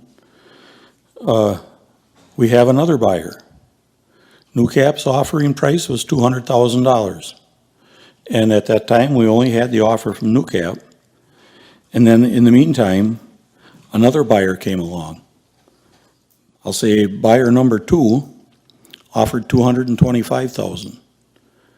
With buyer number 1, it stays tax exempt. With buyer number 2, it goes back onto the tax roll and it'll be taxable property again. Now, the reason these resolutions all come about like this is if NewCap, I've never had to deal with something like this before, if NewCap doesn't meet their obligations by the 30th, the other buyer, his time is limited in his offer to purchase to where we have to move on, if we're going to move on. We can't grant another 2 weeks or 3 weeks or whatever, and he already told me that it's getting cold. They want to get something done if they end up being the purchaser of the property. There comes these reasons then for all these other resolutions is it allows us to sell the property basically to either one of the buyers. That's why there's no specific name listed. And the second buyer would do it through a loan through Skeppy. The loan through Skeppy, the money would come right back to the county then, and then the money would be ARPA funds, which would be basically pretty much free of any federal regulation, so we wouldn't have to follow the guidelines anymore on that $225,000. If NewCap does fulfill it and buy it by or close on the 30th and has all their ducks in a row, then the loan would not happen to NewCap because they're not financing through NewCap. So that's where these various resolutions are coming from. I know it's complicated. The board usually doesn't work like this. I don't want it to work like this. I wanted to have a signed offer to purchase, and the money that they were going to be requesting for a possible loan and everything all at once, so I could present it to the board at a package all at once. But it took them forever to come up with the amount of money they're going to want to borrow. And when it first started out, I made several phone calls and I never got any response back. And it took them over 2 months to figure out how much they wanted to borrow. And then when they did want to borrow, they wanted to borrow like $600,000. Well, at public property, we told them, no, we're not going to borrow you that much money. That's that was beyond the $200,000 purchase price. So that's why they walked away then from that. They got the financing for that. They would from another bank. And they got the loan, original loan amount from another bank also. So there's the various options. And depending upon exactly how things work out in the course of about 2 or 3 days, either we have a buyer for the property, or if we wait too long, we don't have a buyer for the property. I don't know how else to do it. If they don't meet it on the 30th, and then we wait for another public property meeting, and then wait for another county board meeting, buyer number 2 is probably going to walk away. And then we're going to be stuck with the building probably into the wintertime. So if there's any questions or comments, I'm sure there's going to be plenty. Okay, go ahead, Gene, give her to me. I know you're going to. Mr. Chairman, I'm not mad. I'm totally disappointed in the way this has been handled, and I mean it. I'm going to tell you, you couldn't get rid of that building, and you and Jerry came up to me and said, Gene, sell that building to Newcap. No, sir. Yes, you did. Jerry. Don't lie on it now. Jerry, would you like to comment on that? I will give Gene credit for bringing Newcap into the picture. He did bring Newcap into the picture. Yes, he did. We were saying if they were willing to offer, okay, but, you know, how long do we wait? And you asked me and Jerry before a county board meeting, since I was county chair and he was chairman of public property, what's the lowest we would take for that building? And we said like 225. And the low, no, sir, we did not, Gene. The night before that the CEO for Newcap toured that building. I called you the night before, and I told Cheryl Dietrich, I said, Cheryl, I called Tom the night before to make sure that I gave you and you can ask her, gave you the right price. And you said 200,000. And both of you said 200,000 when you told me to go and sell it. No, we did not, Gene. Okay, Gene, you want to know exactly what we told you in my memory? We told you 225,000, but in no way do not go below 200. And you offered it to them then for 200 right away. Gene, you're making me answer questions that are going to make you look poor.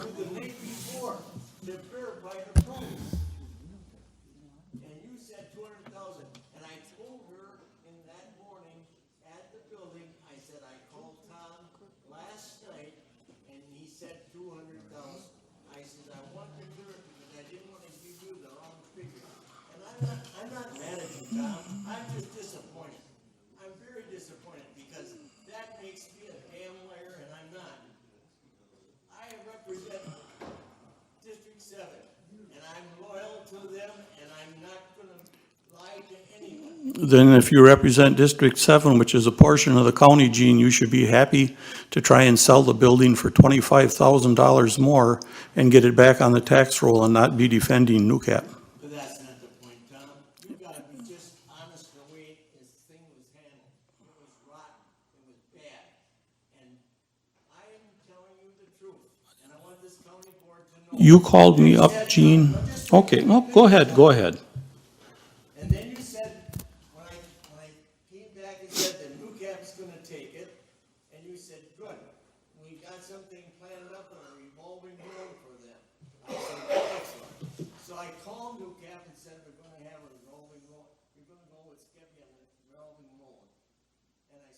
deal now, I'll move out of this and deal with, you can deal with the county board. Mm-hmm. Then she came up with a total of $750,000 they needed. Mhm. All once you threw the thing up and said, well, we got a build, a buyer for $225,000. No. We took a secondary offer, Gene, because you legally can. Well, anyway, you didn't have it. Got it in writing, Gene. Don't give me a line, Tom. I'm not giving you a line. Yes, you are. Jerry, do we have a signed secondary offer? Yes, we do. And you want to get out clean and pure. I'm not mad at you, Tom, I'm just disappointed in you. Well, okay, I guess you're disappointed in me, Gene. But I think you need to do a memory check and go back and read your emails. And you did even say to me, Gene, you said, but Tom, you're the boss. You're the boss, you can do this. And I said, Gene, I'm not the boss, it's not a one-person show. You have to go to a committee. You of all people know that, Gene. I can't go and sit down and say, public property, hey, here's what you're gonna do. And they gotta just jump and say, okay, we're gonna do it. I can't tell you guys, we gotta do this. Minutes said that $200,000 was okayed by the public property. Yeah, to sign the offer.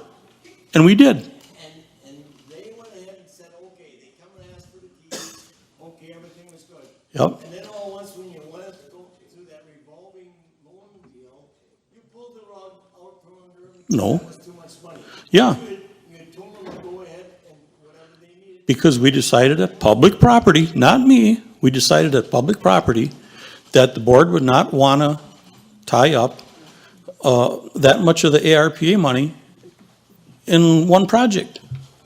And John's shaking his head, yes, he agrees too. That's how it happened, Gene. I didn't pull a rug out from under anybody. That's the way it works, Gene. If she would have called me back from day one and responded to my calls, I'm ashamed of the way this has been handled. yeah, and you should take that up with her and NewCap. Yeah. Possible that we could see the documents that are the purchases to order from our court counsel. You must have the documents somewhere. You got a copy of the secondary offer?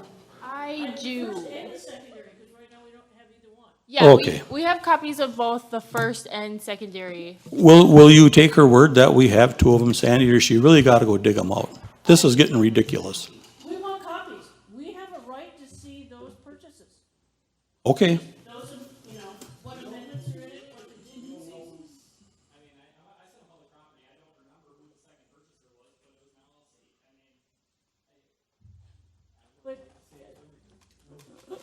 okay. Go ahead. See if you can grab them, Lorinda. Does everyone want a copy? Don't make a copy for everybody. You can pass one around. You can hold them up and show them that there's actually two copies. Put it this way, if you guys don't want to sell it, I'm not saying you have to. That's not my job. My job is to get the most that I can for the county. Did not get back to Tom, so. No, Gene just quit. All their contingencies to No. the date of the close. No. So it's a breach contract. Well, they're not gonna be able to. Yep. Let me put it that way. But If- we could've, If they we, can't do it on the 30th, it's breach, so the second offer. The next person in line. Forbear. Okay, we'll move on to the next person in line while she's digging them out. How about that? Go ahead, Aaron. Deb, I thought was next. Okay, yeah, you're right. Deb's next. I'm next, okay. Okay. Okey dokey. Yeah, I'm not gonna touch the rest of it yet. We'll just go with what my original concern was. Right now, I understand what we're trying to do here. So we're trying to make sure that this funding is available and that the board's in agreement to loan it to Skeppy to assist with purchasing this property. But right now, you have one potential purchaser that has said, nope, we don't want to use your money now. Fine, and they could still end up being the purchaser. You have a second purchaser that might probably use this money, but might not. In the event that neither party wishes to use the Skeppy loan that we are committing to here, what happens to this money? There is no. Read the resolution. I Skeppy did. has, They agreed that they cannot use it for anything but a loan to a buyer of that property. Right. So what's And- gonna happen? The county's not gonna give them no money. And they can't use it for nothing else. Some of this stuff is getting just beat to death here on the board floor. I don't know. Jerry, well, no. Sandy's up next. I guess my question, like I said, I did ask you for the documents because Yep. if there's contingencies, it will say so. And Yes, it does. If the first buyer did not follow through with their, Yep. then they have so much time to either correct it or not correct it, it moves on to a secondary buyer. So that's why those Yep. contracts are really important They- of what, the- that tells what's going to happen to the sale. Okay, you know what's gonna happen?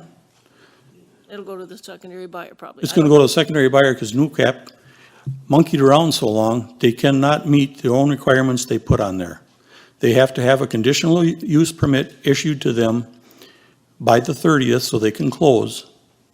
They didn't apply for it last month. They're not going to get it because they'd have to go through the city. You got it. They applied for it, so it's gonna be this month, the hearing on the 29th. They'll make a recommendation to the city council, which will have to approve it at their next month's meeting. Which is in October. Yeah, So the 30th of it September isn't gonna is happen. It can no happen. moot point. Yup. So, yeah, because I know the hearing is until the 29th, has to be approved by the plan commission and then go to the city council, which Yup. is held And if, in October. and if they would have applied last month, they would have had their ducks in a row. But this is what it's been all the way through. Nothing happens on that end.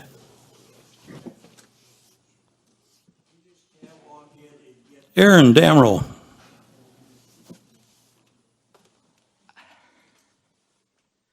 Where to start? We're giving the executive committee the power to decide. I mean, after NewCap, it sounds like NewCap hasn't come back to the county to ask them to agree to amend the offer to purchase to allow them to wait until after the city approves or denies their conditional use permit, which I think would be the reasonable thing for if you want the NewCap here. And basically, we're approving a $200,000 loan to a private party that the county will not have any mortgage on, and no oversight on the revolving loan fund. No, we're not presented with any rules on how these are going to be divvied up, on how. We're how not they're- providing a loan to a private party. We're approving the executive committee to approve it.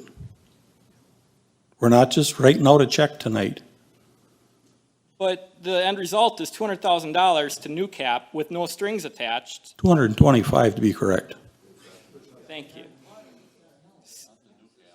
To Skeppy, sorry. Yes. Skeppy, not to NewCap.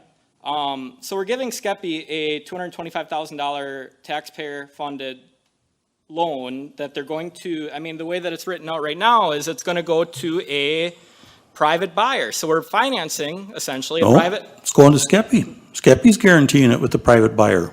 We are not giving it to a private buyer. How is Skeppy guaranteeing it to the county? The details will be worked out and the executive committee will have approval. And that's the problem, Tom. That's the problem, Aaron. There's How nothing in can- writing for the county board Okay, to make so- an informed decision So- on how this is going to play out. Okay. And we're just So- handing it off to the executive committee. So instead without- of everybody sitting here and arguing about it, why don't one of you guys give me the solution then? Why don't somebody give me the solution? If buyer number one doesn't take it, which they cannot take it because they can't meet the requirements because they went too slow. Buyer number two wants it, but they're not gonna wait around. So if we stall off and wait till we have another meeting a month or so from now, by then buyer two will probably walk away. Then we have 0 buyers.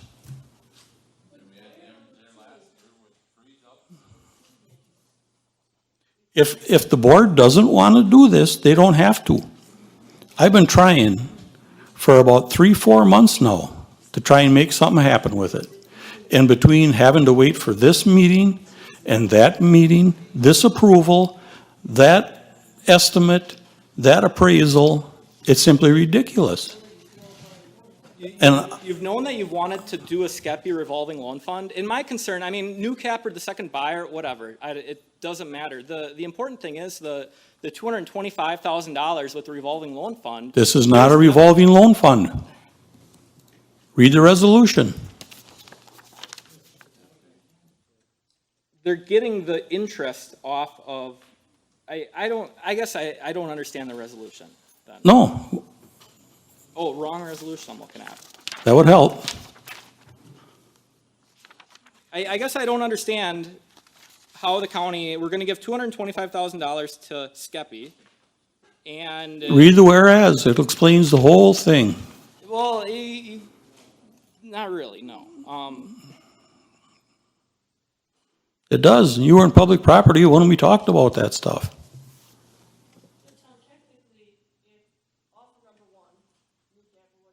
Yep. has already breached their contract, there would be actually no need for resolution 4821. Is that correct? Just a minute.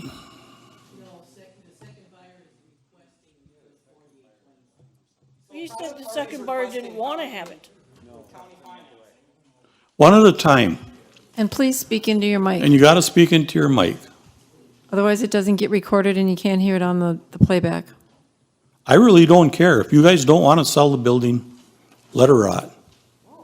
I'm just trying to make it work for everybody within all the rules that we got to go by. And it's not very easy, especially when the other side doesn't call you back. They wait for their own time frame to do everything on. Okay. Jerry Erdman, you are number one. Yeah, thank you.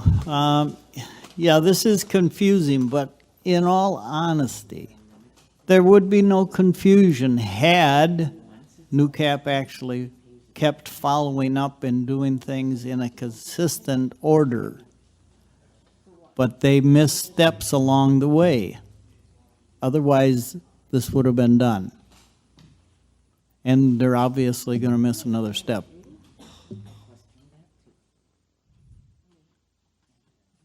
Okay. John Ainsworth. Thank you. I may be remembering incorrectly, but I thought buyer number 2 made an offer regardless of SCEPI's help. When did he change his mind? We told him that that option was available because he was going to buy it, he said, just with cash money. Correct. And then he contacted me and said if that offer from SCEPI, through SCEPI, would still be good because where he was going to obtain the funding from, he said, if he didn't pay it back within a real short period of time, he would have to pay a penalty. So he said, would that for SCEPI still be available? And I said, I would sure think so. So he said, well, we'll probably do it through SCEPI then. So the committee never actually addressed the issue of the buyer number 2, including SCEPI. We only addressed the issue as a presentation from buyer number 2, and he added SCEPI later, or the possibility of SCEPI. It was given to him right away the first time, John, when I told him that was available. I don't remember approving that at committee. Approving it with a SCEPI loan. I think we thought he had private money. That was what he told us. Yep. And But then- he was informed at that meeting that it could be done through SCEPI. Because at the same time, I also informed him, and I know that for a fact, I also informed him of the program from East Central Regional Planning Commission where they could apply for them for a $10,000 grant. But that meeting did not include committee approval of him buying it with SCEPI involvement. We approved him buying it with cash from he and his partner, and then he was offered to SCEPI a possibility later on, which didn't come before committee.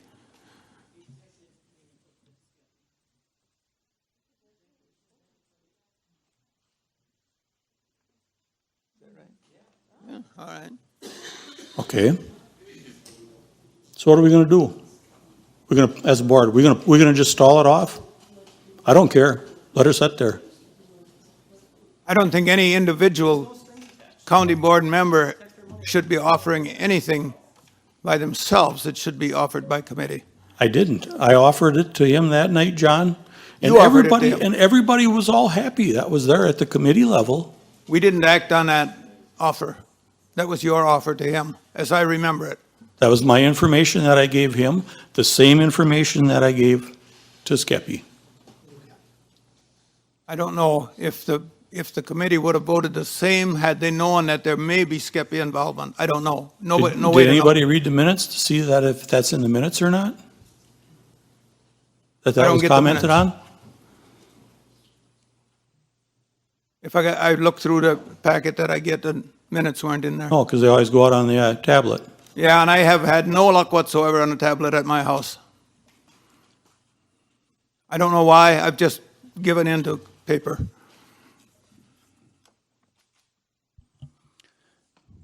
At that meeting, I recall exactly what Tom had said. He gave the individual the information that the Skeppy loan, if he desired that, would be something that would be available. And when the individual came to public property and spoke to the committee. And I would argue, or I would say that what Tom has been trying to do throughout this, he's very accurate.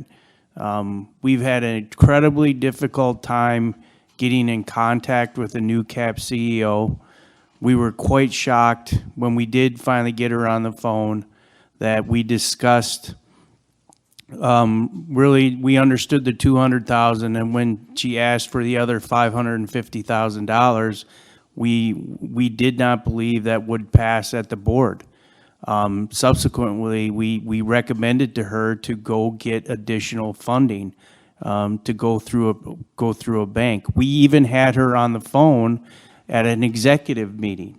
If those members of the executive committee recall, she was on the phone with us. We explained that we were not going to go, forward to the board with requesting that amount of money from the board. NewCap subsequently did get their own funding. But the concern is that as we've looked at this agreement and how difficult it has been going through with NewCap, it has been incredibly difficult. The fact that they were not going to take the funding from a Skeppy loan, I believe, developed only about 2.5 weeks ago. So otherwise, NewCap was always going to take the loan from Skeppy.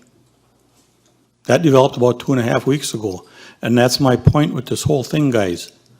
Nothing can, the way this whole setup is, in dealing with them, it just don't work.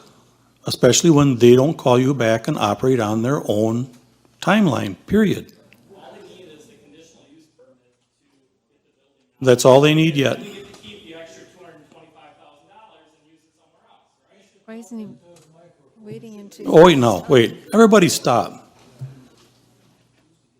Gene, you want to hammer at me again. Go ahead. I'm not mad at you. I'm just disappointed.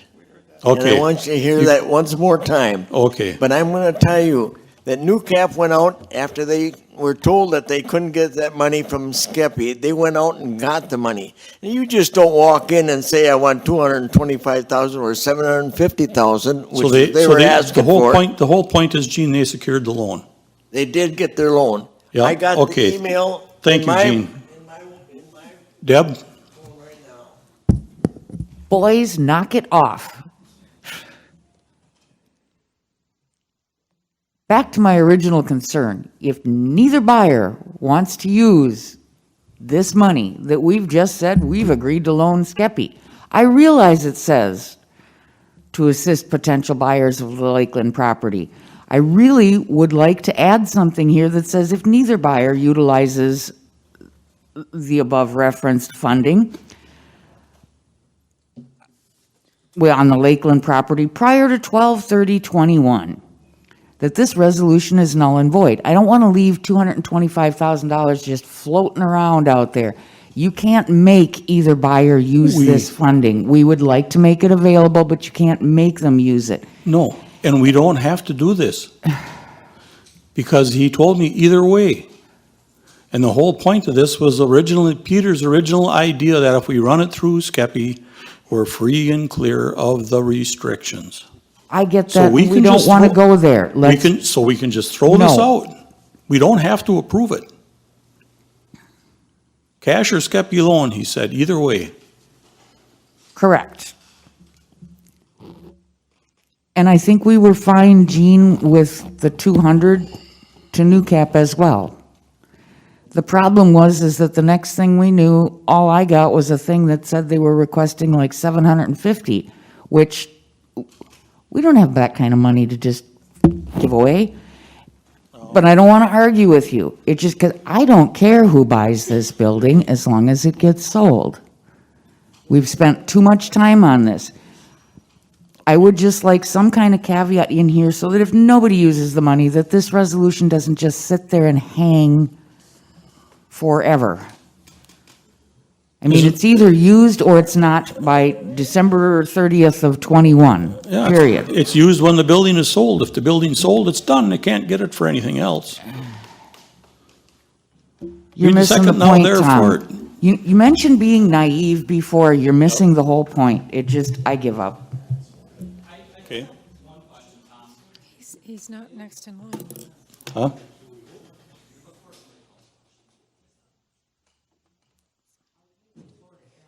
Well, it's your last chance anyway, Aaron. Does New Cap intend to use, if they, by some miracle, were able to get the conditional use permit, did they intend to use this $225,000? No. So, Now, I don't have the exact date in my head because this has been such a mixed up ball of garbage. If they buy it, they're gonna get private money. And the county gets $200,000. so, and If the other individual buys it and uses the loan that we provide through SCEPI, the county gets $225,000.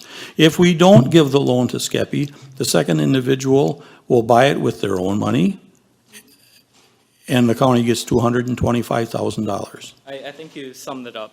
I mean, that was just what I want to make clear, that potentially $225,000 could stay in the county treasury. I mean, either way, the building is going to go to somebody. It appears that way. And it's whether or not we have $225,000 of county tax Of county dollars. money that has strings attached or not strings attached. That's the only thing that gains us by running it through SCEPI, is the $225,000 won't have the strings attached. And who is the second buyer? I don't believe we really should usually that's not public information until, There's an offer to purchase made to the county, and Yep. we had it at public property in an open session, I believe. Cloverleaf Lakes, LLC. yes. Their intent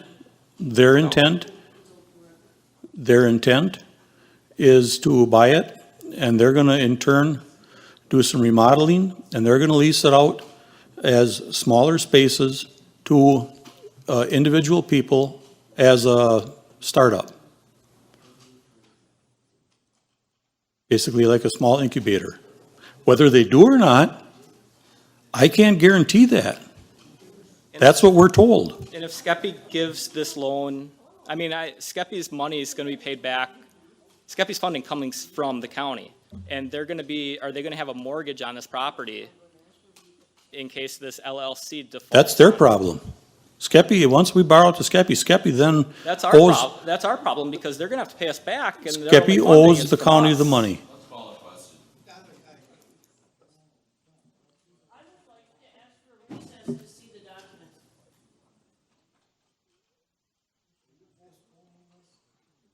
A 5-minute recess, so we Well, if we postpone it, we might as well forget it. Why don't we just skip the borrowing the money since this is such a big problem? We don't have to do this. I know we don't have to do it. We're just trying to find out what the county's buying, how they're buying, We're not buying nothing, we're selling. selling, rather, I'm sorry, selling. You need to speak into the microphone. It's nothing. No, because nobody requested them. We just did. I know. It'd be nice if everybody would open up their emails a little before those two and ask ahead of time.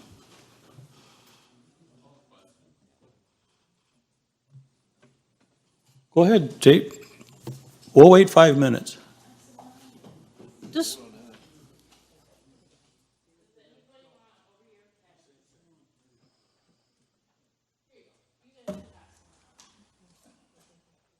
Okay.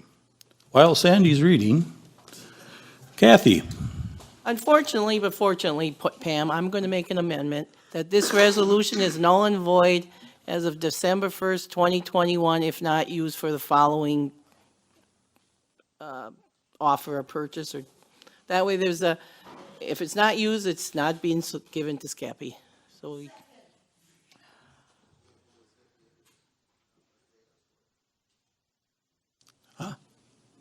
Okay. okay, we have a motion and a second. Can you just repeat that, Kathy? the resolution being null and void as of December 1st, 2021, if not used, I'm trying to think now, I lost, for the use of the sale of this Lakeland property. You may have to help me on what I want to see, it's no, if it isn't used for the one or two offer, one or offer two, it's null and void. So I don't know how you want to. Oh, can we say just like that, with that, Deb?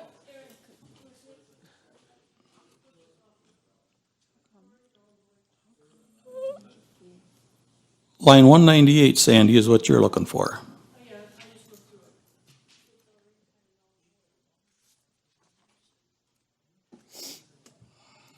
I want to get through with this. We talked with this, the executive committee discussed it with Skeppy as far as the financing and all that. So it did go through committee for the financial part of it, so.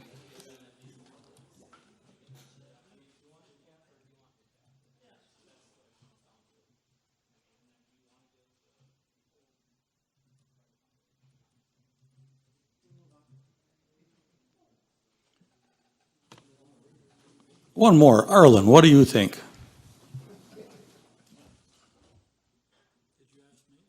Yep. Your light was on. One thing about it, I would like to see this keeping on going because, and be offered to both of them using that money because that would help Skeppy to build up their. This is not a revolving loan fund. This is just for this one-time deal. Yeah. If we decide to make a revolving loan fund with Skeppy, that's a totally separate issue. Yeah. Okay, well, I was thinking This is, on it this, that. I know, Arlen, this is confusing enough, apparently. Look at that, Pam's got that passed already. I would say the one that we could get the best deal for the county for. That would be my opinion. Kathy, is Yeah, but that's up to the executive committee to decide which one.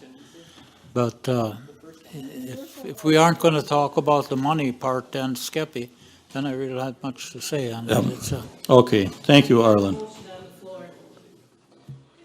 Motion and a second on the floor, she said, and that was. Motion to amend. Okay. Now, questions or comments only on the amendment?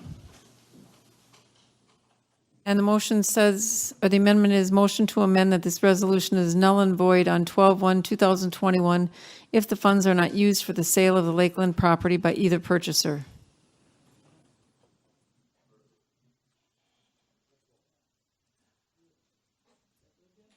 Is everybody happy with that? Do you want to add current purchasers, Kathy? What if somebody comes along in the future, Deb? What do we do then?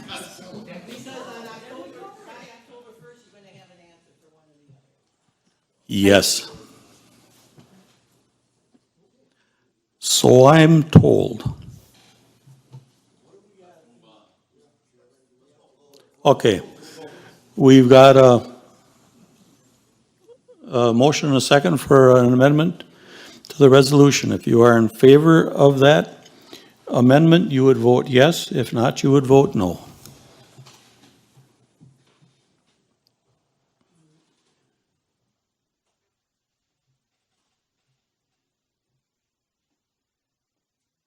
Jean?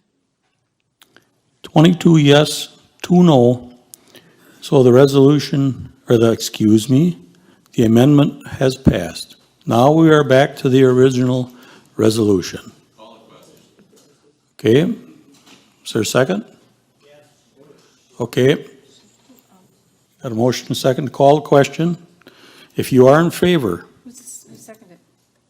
Jerry?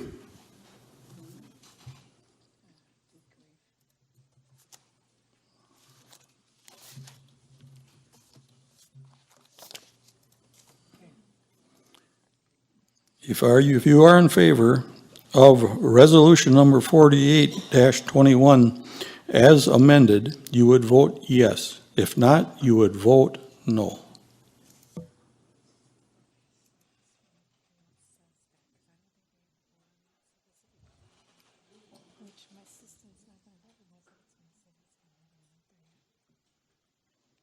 We have 18 yes and 6 no.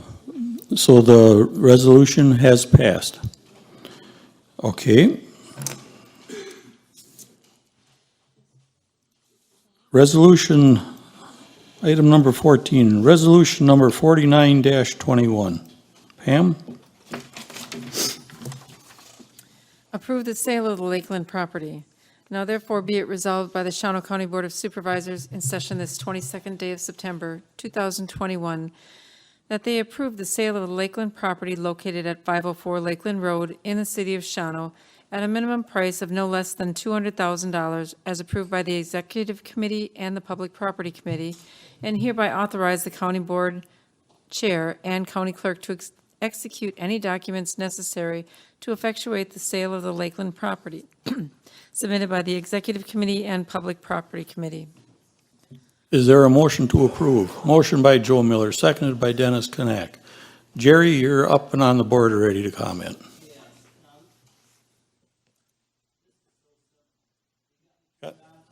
Yeah, try it again.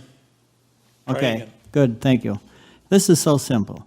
This board either wants to sell this property or you don't. It's going to be a yes or it's going to be a no. What more can we ask for with simplicity on this issue?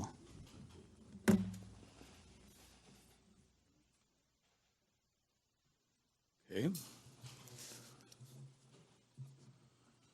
All right. Aaron Damrell. I'm going to make an amendment. I'm going to make a motion to amend it that on the now therefore be it resolved that Shawano County Board of Supervisors in session this 22nd day of September 2021 that they approve the sale of the Lakeland property located at 504 Lakeland Road and insert to new cap. And that's it. Okay. Got a motion. Is there a second? Seconded by Bill Switala. Or do you want to give the credit to Gene? Oh, okay, give it to Gene for the second then. Okay, any questions or comments strictly on the amendment? On the amendment. The amendment is to stop everything else and only sell it to new cap. And if it passes and it's done that way, it's 20,000, 25,000 less, and the property stays off the tax roll. Marvin? Yes, the question is, if the first buyer, New Cap, doesn't have their ducks in a row by the 30th of September, are we going to extend them time? If they don't have them at the 30th, their offer is null and void. Well, it appears that it's going to be that way because they're not going to be approved by the city council. Because they didn't get their paperwork done in time. So then this resolution, or the amendment is kind of null and void, isn't it? You need to speak into your microphone. He's not on. No, Aaron, you're not on. Deb Knopke. Buyer number 2, do we have an amendment changing the dates to this offer that I finally saw? Probably. Probably, or we do. I don't know. You're on public property. Yeah, I know, and I've never seen this before. I asked if we had a signed agreement, and I was told yes. Yes, I did. I signed one for Cloverleaf Lakes. Well, that's nice, but it says closing. This transaction is to be closed on September 15th, 2021. You got a calendar handy? No. And I'm sure Steve is gone by now too if there was an amendment. Shouldn't our corp counsel know? if it's supposed to have closed on September 15th, my point is, today is the 22nd. And their offer would be null and void. So then what? I mean, do we have an updated, amended?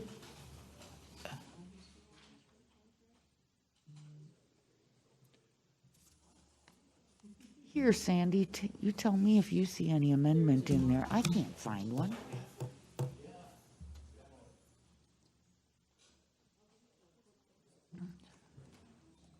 I mean, when you ask in Yes. committee and you're assured that there Yes. is something, and then you Yes, don't. there is an updated amendment.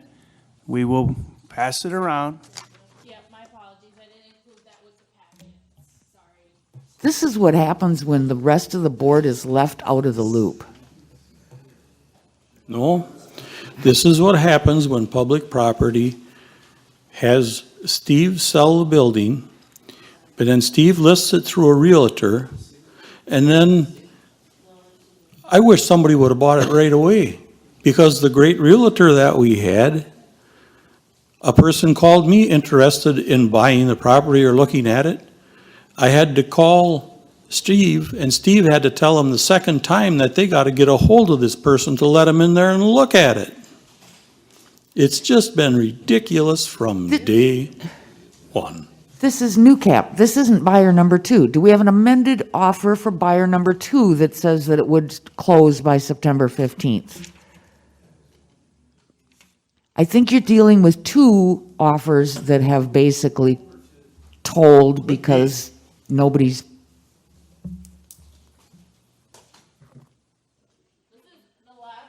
I didn't want to say it that way. That's buyer one. This is buyer one, this is new cap. Okay. Buyer two. Okay, thank you. And this is just a copy of the contract. I don't know anymore.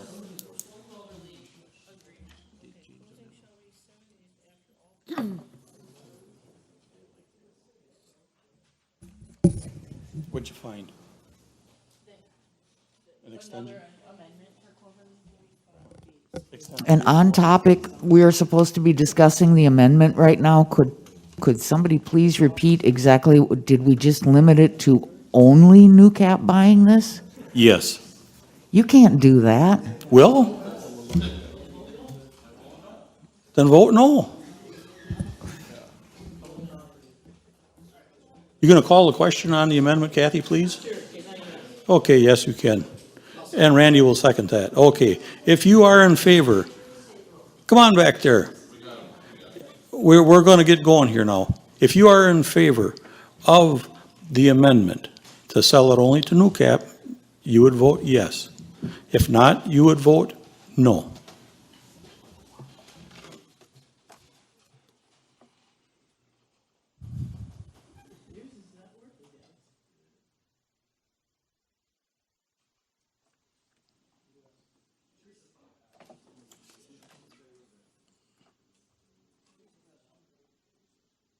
She's not here? She's not here. Okay, 3 yes, 20 no. So the amendment has failed. Now we're back to the original. Questions or comments? Anything new, though?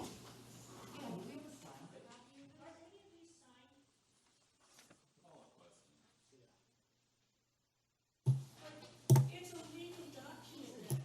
The signatures don't have to be on the same copy. You can have a same. I'm just asking, is there a signature somewhere? I don't have that document. I don't know. Maybe they're probably not, Sandy, because the realtor, it's being done through a realtor who sends something to Steve, who Steve goes to here, to there. That's just the process.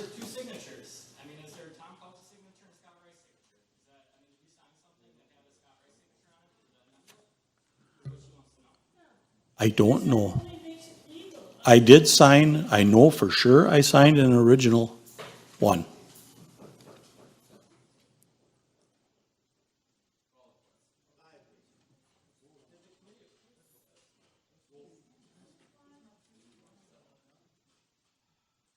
Okay.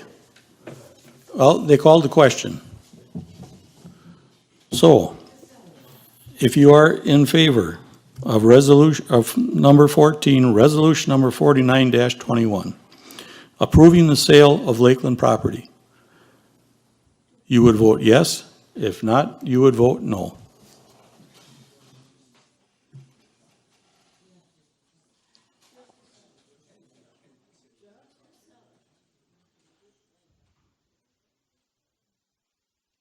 Jean?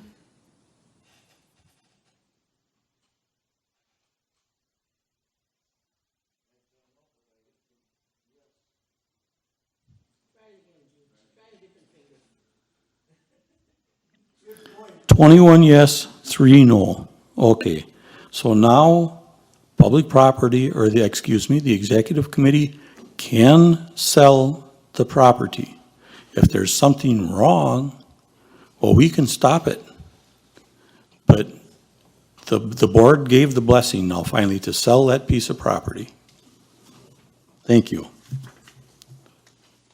Next item. Item number 15, resolution number 50-21. Approve a zone change for Daniel N. and Betty J. Borntrager. Now therefore be it resolved by the Shawano County Board of Supervisors in session this 22nd day of September 2021 that it approves the zone change as follows. Z821 Daniel N. and Betty J. Borntrager requests a zone change from farmland and forest preservation zoning district to agriculture residential zoning district pursuant to the Shawano County zoning ordinance number 714, table X.2.011 to X.3.012 to allow for a single-family dwelling and a major home occupation. Property is located and described as the northeast quarter of the southeast quarter and part of the southeast quarter of the southwest quarter, section 24. Town of Grant, parcel, property address is W12355, County Road M, submitted by the Planning, Development, and Zoning Committee. Is there a motion to approve? Motion by Aaron Damro, seconded by Kathy Lupke. Any questions or comments? Okay, seeing none, then if you are in favor of resolution number 50-21, you would vote yes. If not, you would vote no.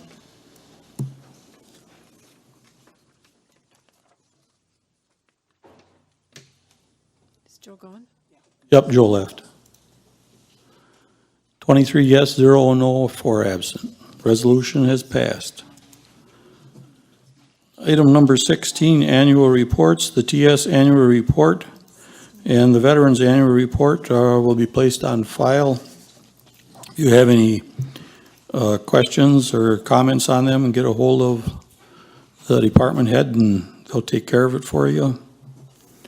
Item number 17, report by the Executive Committee on General Accounts and Claims. Pam? Approve the general accounts in the amount of $10,439,004.14. Is there a motion to approve? Motion by Terry Tipton, seconded by John Ainsworth.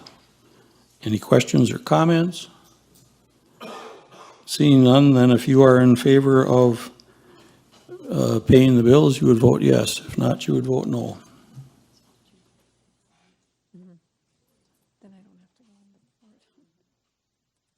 23 yes, 0 no.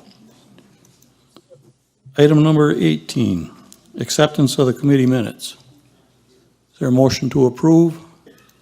Motion by Devin Crejon, seconded by Dick Olson. Any questions or comments?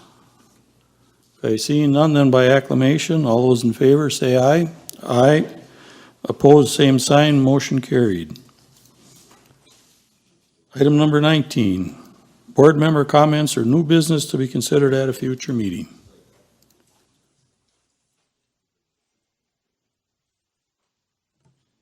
Deb Nofke. Yes, in years past, we have always done a printout, but usually someone has to request it, I guess. And Dennis, darn it, you didn't request it this year, so I think I'll have to.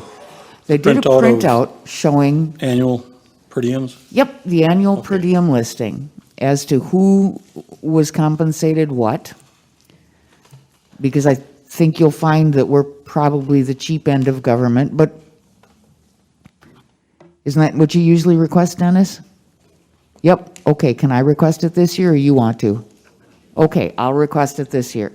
And secondly, Our budget, just so you know, Deb, I think it was like 100 and, yeah, we're like 100,000, we're like one person, all of us. no. But we could eliminate the whole board and it will by no way solve the budget problems, no. I know.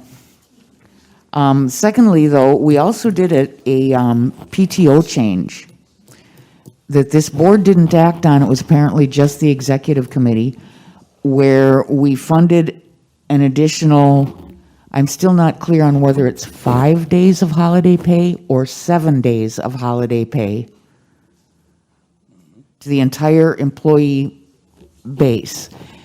And I guess I'm asking for the fiscal impact on that change. Okay. And that only went through executive committee on advice from legal counsel, But Von you- Briesen. You He said must have that- had a fiscal impact on what this was gonna cost.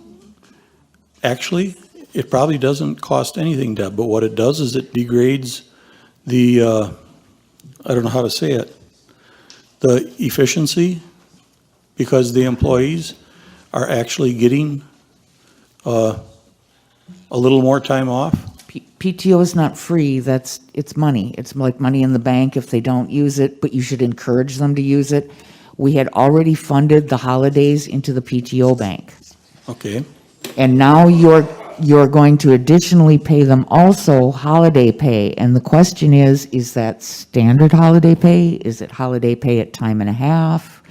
Is it double time? Some of our employee base works on the holiday. There must be a fiscal impact, and is it really 5 or is it 7 days? Because we've got some half days. And nobody really seems to know. It should be, it's in the minutes of the actual number of days. I can go back and look for you. There isn't though. a fiscal impact, though. I would like Oh. a fiscal impact for what the additional 5 or 7 days, whichever the correct number is, of holiday pay is for every employee countywide. Tom, we can look into it, and Okay.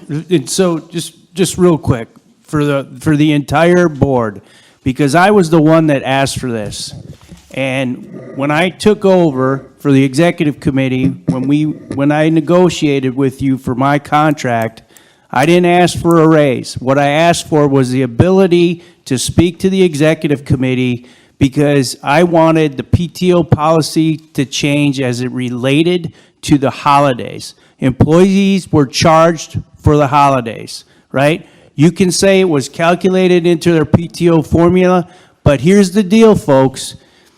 We were charged for that, and additionally, it's a huge morale booster for your employees. We'll get the fiscal information. When I spoke to the attorney about this, he said it was so inconsequential that it didn't have to come to the board.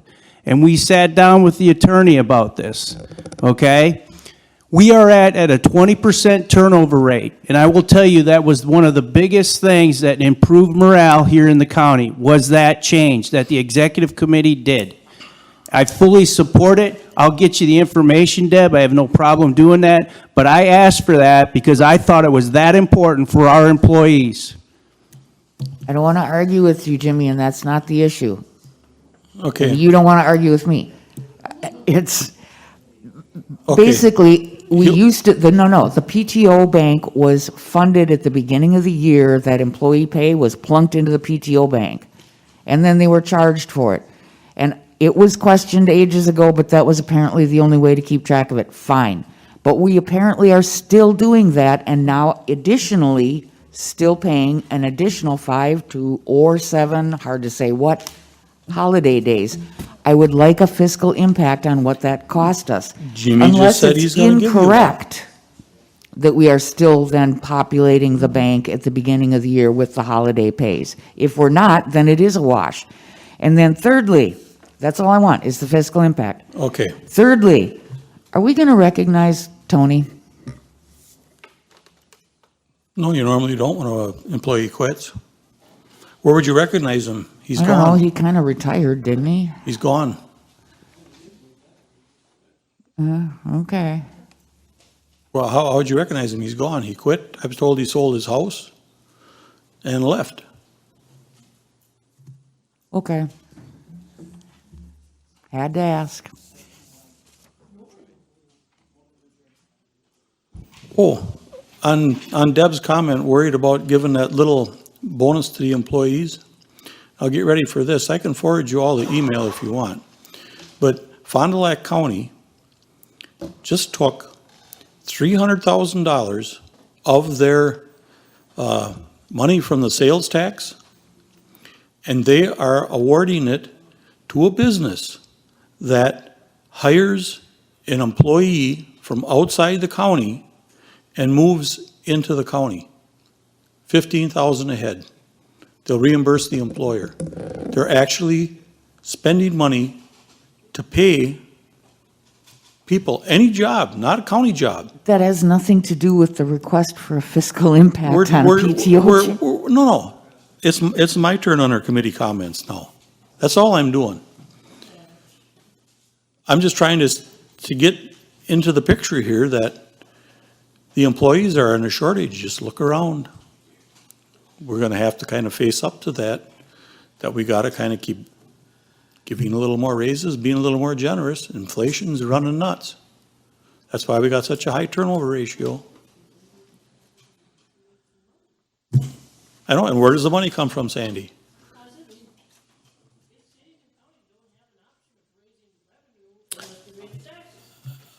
I wish I had the answer, Sandy. Yup. Is there a motion? No. Okay, number 19 is done. Claim report for county board mileage and per diem.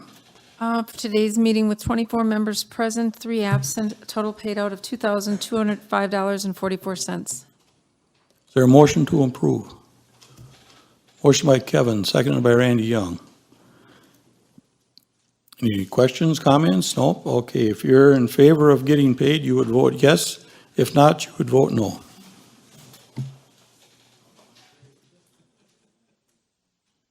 Harlan? 22 yes, 1 no. The next meeting will be October 22nd, 27th, 2021 at 3 p.m. And with that, I guess we're up to a motion to adjourn, unless somebody wants to really stay. Motion by Kimberly Leffel, seconded by Tess. All those in favor say aye. Aye. Opposed? We are adjourned.